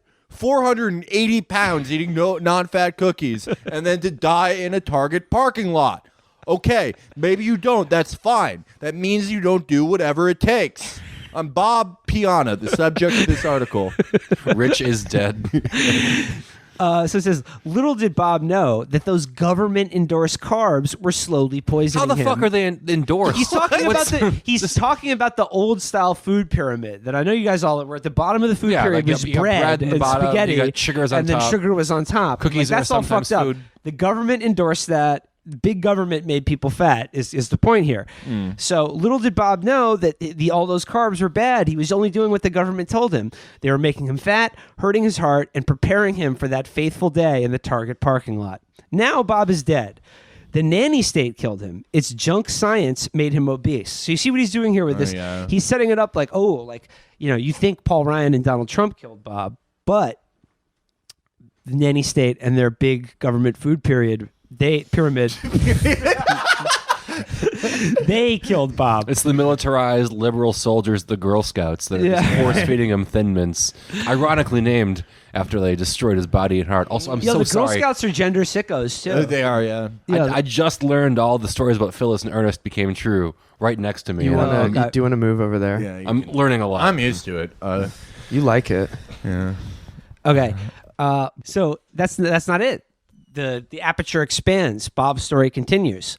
That Bob was depressed and anxious. He hadn't had a good job for years, and his once bright future had crumbled before his eyes.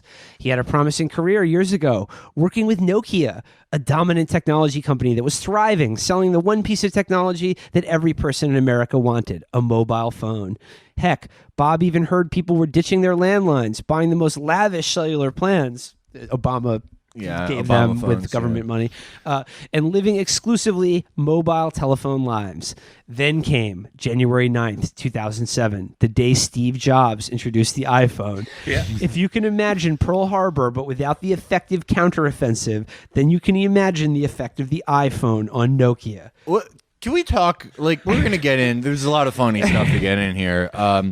First, that this article could just be about Steve Jobs. Steve tried drinking naked juice, but he still had cancer. But pancreas still failing. Yeah, Steve tried to use cooling rain noises at night. But can we talk about how bad that sentence is? It's if horrible. you can imagine Pearl Harbor. No, if you can imagine Pearl Harbor without the effective counteroffensive. Oh, every time I imagine Pearl Harbor, I imagine the effective counteroffensive. Yeah, just say, why did he just say it was like Pearl Harbor for Nokia? But no, he has to it's his military mind at work. Commander French. He was in the JAG Corps. Okay, Yeah, like Kurt. He's one of those guys who shuffled papers, and he's like, "I fought for your fucking freedom to use that bathroom." The Japanese dropped healing crystals upon Torah. Torah.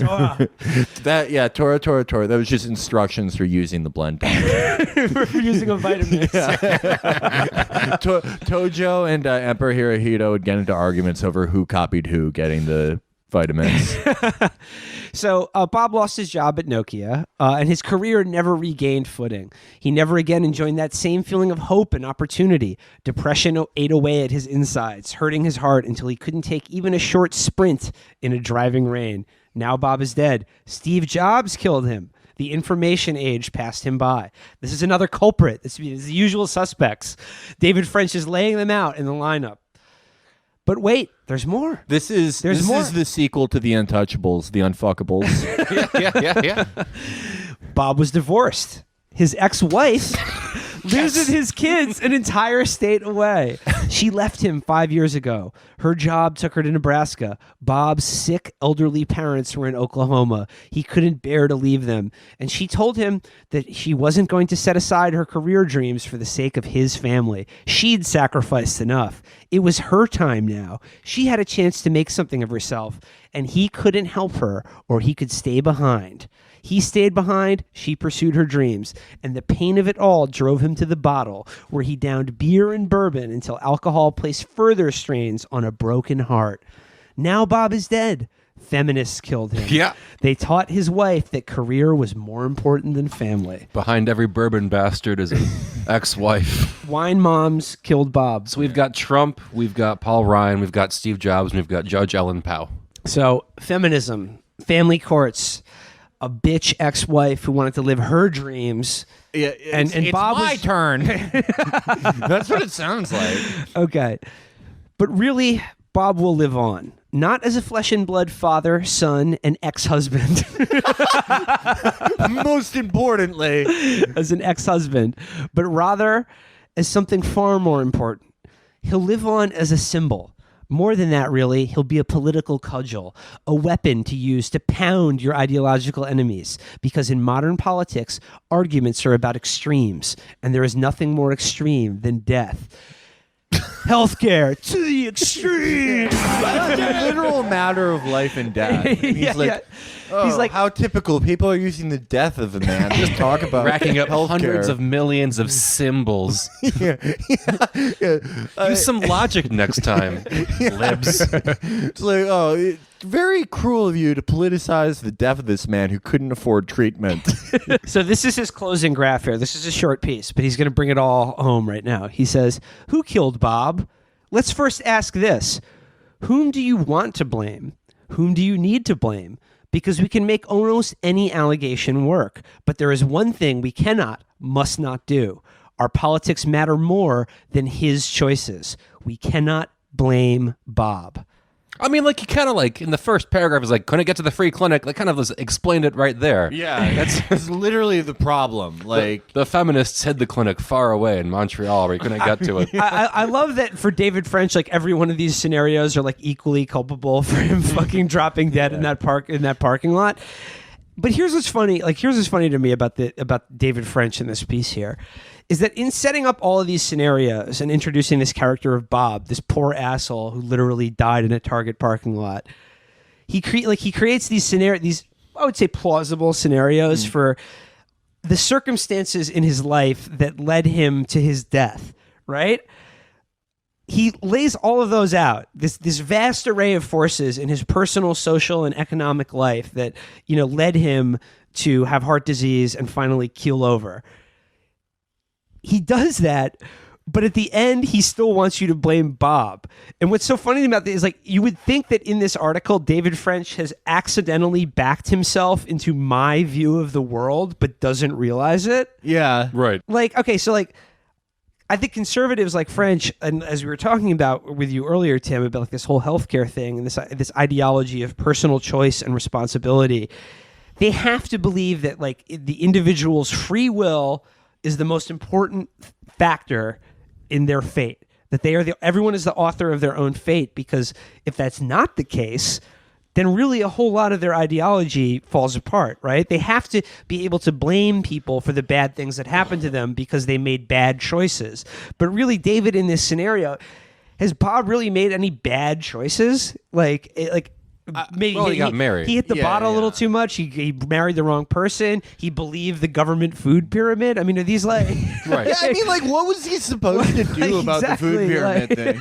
It's like this fucking moron didn't hire a dietitian. Like, what is he supposed to do in any of these? So, I mean, in the exact first thing, you're like, oh, that's why he died. Yeah. To any normal person who reads that, but to like the 50 perverts and weirdos and divorce militia guys that read David French, who read it, they're like, this is a great point about personal responsibility, about how he should have he should have had someone else's life. So, like, yeah, like he in the first snenario, he's like, oh, like Paul Ryan and Donald Trump killed him with their awful healthcare that literally denied him access to healthcare. And then, like, he sets up the other scenarios to be like, aha, but maybe it was actually feminists and big government and Steve Jobs that killed him. The thing is, like, sure, they're all involved. It's all one big fucking like web of like happenstance and fucking things outside of Bob's control that led him to that fucking Target parking lot. Yeah. However, the one thing that maybe we have control over individually is through our collective rights as individuals in a society to demand that things like healthcare just be a matter of course and not something that can be. David French just argued for a welfare state. Yeah. People are supported through economic recession. It's a good cartoon. But what it scans as to a normal person is like, oh, someone can easily just get jammed up in the happenstances of life and bad luck and catch a bunch of bad breaks and be totally fucked over and basically die and have no recourse for any type of help. But again, like in French world, like, fucking, divorce kills you. Yeah, you should have married a better woman. Yeah. You should have cut off her access to email when you were married, Bob. That was in the first draft. But email killed him. Yeah. That's it. Yeah, in the first draft where he said the information age passed him by, there was probably a paragraph there where he blamed the information age for ruining his marriage. Bob was pranked by teens constantly in and out of the office, therefore teens killed Bob. But I chose David French here because I think that he inadvertently reveals the fallacy that's at the heart of this ideology of like personal choice and free will, and that like, if you just made better decisions, then I wouldn't have to be taking care of you, or that that if you make a more austere, where the consequences of one's mistakes are far steeper, then people will make less mistakes. And like the idea is that like these choices that we have, even in a technically free society like ours, are prescribed by a vast array of forces outside of our control. And the way we can mitigate that is through sort of collective action and asserting our rights collectively in a democratic society, that we need a certain baseline of support and mutual solidarity and just, money to fucking, so that any of these little mistakes don't actually kill you. Yeah. Again, the thrust of the article is that it's incredibly easy to get run over and left behind by the course of life in our current society. It's the exact reason why you have a welfare state and why certain things are human rights. And, David is literally stepping over the corpse of a guy in Target parking lot and going, small-brained people would think that this bloated body in an empty strip mall parking lot is a reflection of our society and where we choose to place our values and priorities. I think it's a reflection of this fat asshole. Bye. Yeah, the only time small brain dying in Target parking lot because you don't have access to healthcare. Cosmic galactic brain sprinting over the guy's dead body with a AR-15 Armalite into the bathroom at Target. The only time free will is responsible for like someone's heart condition is if it's the song Free Will by Rush, which is a great song, which gets my heart pumping at 185 beats per minute. My doctor hates it, but it's a great jam. So to close things out, my response to the life and death of Bob and to David French will be to quote a line from a great artist, the great Lou Reed, from one of my favorite songs of all time. I think one of the most beautiful songs ever written, Street Hassle. He says at the end of the second verse, some people got no choice and they can never find a voice to talk with that they can even call their own. So the first thing they see that allows them the right to be, why they follow it. It's called bad luck. Damn. That's Chapo for this week, everybody.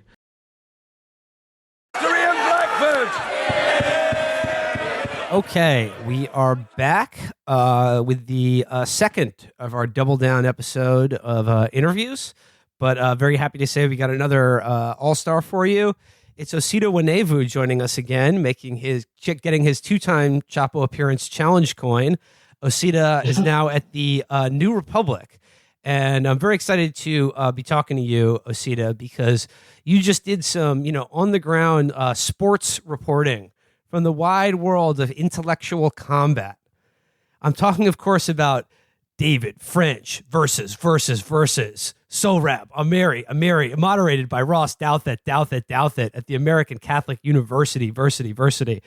You covered a intellectual debate that has been roiling the intellectual side of the conservative movement in America for the New Republic. It's a piece up right now called "The Right's Culture War is a Drag." The right wing's cultural civil war is a drag. So, Osita, could you give us some background here on the lead up to this Clash of the Titans. Yeah, so I was very thrilled to be at the sort of Ali Frazier of conservative posters last week. But yeah, so the basic background is that for several months now, a number of conservatives have been really terrified by a phenomenon called Drag Queen Story Hour. This is I guess it's a group, although it's not really formally organized as a single group, but some folks who basically invite drag queens to public libraries across the country, have them read to children, make arts and crafts, sing songs, this kind of thing. In May, Sohrab Ahmari, who's the op-ed editor at the New York Post, saw an ad for one of these events that was going to take place in Sacramento and posted it to Twitter saying that this was an evidence of a new demonic front in the culture wars. It should be noted, of course, Sohrab Ahmari lives in New York City, was sufficiently threatened by this event a gazillion miles away in Sacramento to make a post about it. And it would have just stayed, an odd tweet were not for the fact that he continued in a thread and said that one of the people preventing the right from adequately addressing the threat posed by Drag Queen Story Hour was David French. David French, I'm sure everyone knows, is a friend of the show, one of the most prominent Never Trump conservatives on the right. And Ahmari says in a tweet that mentions French that French is too polite and too naive about the threat that progressives pose to conservative values to really be an effective warrior for the right. French sees this tweet, writes his response in National Review saying that for all of his, I guess, politeness and nice guyness, he's been a fighter for conservative causes in the courtroom. He's been an advocate for conservative causes in National Review. And this sort of creates a back and forth. And during this back and forth, it emerges basically that Ahmari's main beef against French and the establishment conservative movement is that he thinks that they are too respectful of what I guess people call the values embodying classical liberalism, sort of like free speech, freedom, the press, free expression, all of these things that we sort of understand as part of the Bill of Rights and all of this stuff. He thinks that the American conservative movement has become too respectful of those values to really fight an effective battle against progressives and the left, who he sees as willing to upend all of those values in their brazen attempt to force people to watch and to attend Drag Queen Story Hour. You quote the original tweet in the piece, again, about Drag Queen Story Hour in Sacramento, California. The tweet was, "This is demonic. To hell with liberal order. Sometimes reactionary politics are the only salutary path."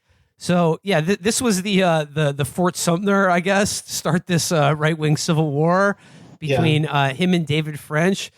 And I guess David French represents the traditional kind of like evangelical right-wing Christian who also civility and appearing as a nice guy is very important to him, whereas Sohrab represents a kind of more, I don't know, Francoist Catholic right for whom culture war is not really a metaphor, but something quite literal. Yeah. I mean, the word that gets thrown around with Ahmari is integralists, and people sort of think that he might be a sort of a new vanguard of Catholic integralists who think that the country should basically become a theocracy, enthralled a certain set of Catholic social values. This is up against French's more traditional evangelical Protestantism. So, I mean, I basically think that, and I say this in the piece, that for all of this sort of talk that French and Ahmari have had about the extent to which they differ on liberal values and the extent to which French or other conservatives aren't nice enough to fight the battles that Ahmari thinks are worth fighting, there is a substantial amount of overlap between the two of them in the way that they talk the left and the way that they talk about progressives, and in their willingness, both of them, even though French calls himself a classical liberal, their willingness to both use government's power to impose certain cultural values on people they disagree with. The most obvious example of this would be abortion rights. Large swaths of the country, it is now effectively impossible to get an abortion. French supports this. French is, in fact, so pro-life that he voiced basically unreserved support for that Alabama bill earlier this year that basically banned nearly all abortions, a bill that was so extreme that even pro-life conservatives and even the editorial board of the National Review said that, this is way out there, this is going to be counterproductive to the movement. French actually wrote a piece saying, no, this is good, this is in fact an essential part of what we need to sort of mount a final assault on Roe versus Wade. So for all the talk about classical liberalism and French's defenses of individual liberty, they're still both, familiarly cultural conservatives in the way that I think people, they're same old in a lot of ways. And, you mentioned that, probably the funniest part about all this is what kicked it off is this idea, this drag queen story hour phenomenon. And you begin your piece by, listing a number of the, insane acts of mass murder that have happened in America just over the last couple of weeks. The fact that now 96% of all American school children undergo active shooter drills, like the same way we did, fire drills at school, which, I'm sure won't warp their minds in any way. But, you go down this list of genuinely terrifying and bizarre things that we've now come to accept in American culture. And then you write, take full measure of liberal alarm and consternation over gun violence and its impact on our youngest, and you might come to understand the terror inspired within a particular corner of the conservative world this year by drag queen story hours. And, getting into the debate itself, you said basically you were shocked to find out how much of this debate at American Catholic University still was talking about drag queen story hour. Yeah, and I shouldn't have been, but I really went in there expecting Amari to say, look, I got made fun of for focusing initially on drag queen story hour, but really I was using that as an entry point to say blah, blah, blah, blah, blah. But really, the first 30 to 40 minutes of this exchange was Amari just detailing different parts of drag queen story hour he found objectionable. He cited a video in England, not even in this country, where there was a drag queen story hour where apparently one of the drag queens was teaching kids how to twerk, and he quoted from I guess caption in the video, just sort of describing this person teaching these children, this dance move. And he said that this was, evidence of how demonic it was. He said at one point that there are 35 chapters across the country, and this is evidence that this is a growing movement that's going to subsume all of our children. And French, I think, was himself also surprised by this. He sort of scoffed at the idea that 35 chapters of this thing was a real threat to conservative order in America. But one of the things I get at in the piece is that French and I think the establishment conservatives who have aligned themselves with him in this debate don't really have a right to be as surprised as they are that Amari is sort of abandoning the liberal project. I mean, French has also been somebody who has framed the progressive left as being overweening, overly draconian in its imposition of certain social values. One of the questions for me that I've always had about the conservative movement is how can you, if you're somebody like David French, write every other week about how supposedly there's this sort of mass slaughter of infants and abortion that takes place in this country every year by the millions, and then sort of leave that and say, well, we still want to respect our interlocutors, and we still think that they are not necessarily bad people and they deserve rights and so on. Right. It just shows that they don't really believe it. Exactly. And then somebody like Amari inevitably comes along and says, well, wait a minute. If we do believe that these people are mass murderers, then why would we extend them the sort of rights and privileges of liberal society? Why wouldn't we wage an actual war against them and sort of defeat this immorality? And I think that's ultimately the more coherent position if you believe what conservatives claim to actually believe. And I think that's why Amari's the attacks on French have been so compelling and have rocked so much of the conservative world. I think that there are a lot of, I went to Catholic University. I saw a lot of young people there who were traditionalist Catholics and other young people from across different, weird corners of the conservative movement who are very into this sort of new war footing that Amari is trying to get people on. From reading your article and the other accounts of this debate that I've seen, my sort of conception of the difference between like what they're actually arguing over, and again in your article you do a very good job of showing how the David French position is not like the nice liberal position by any means, so we shouldn't be giving him too much credit.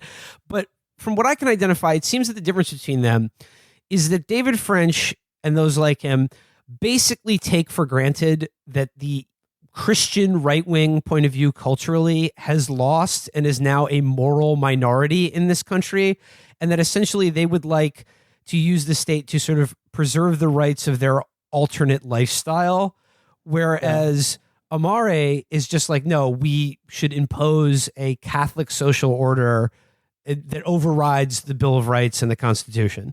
Yeah, I think that's right. I mean, we've seen over the past couple of years sort of various ways that traditional social conservatives have tried to deal with the reality, cultural and political reality of their situation. Rod Dreher got a lot of attention for his book on the Benedict option, which is sort of a model for conservatives retreating into particular communities where they can sort of live the lives that they want to, away from the nefarious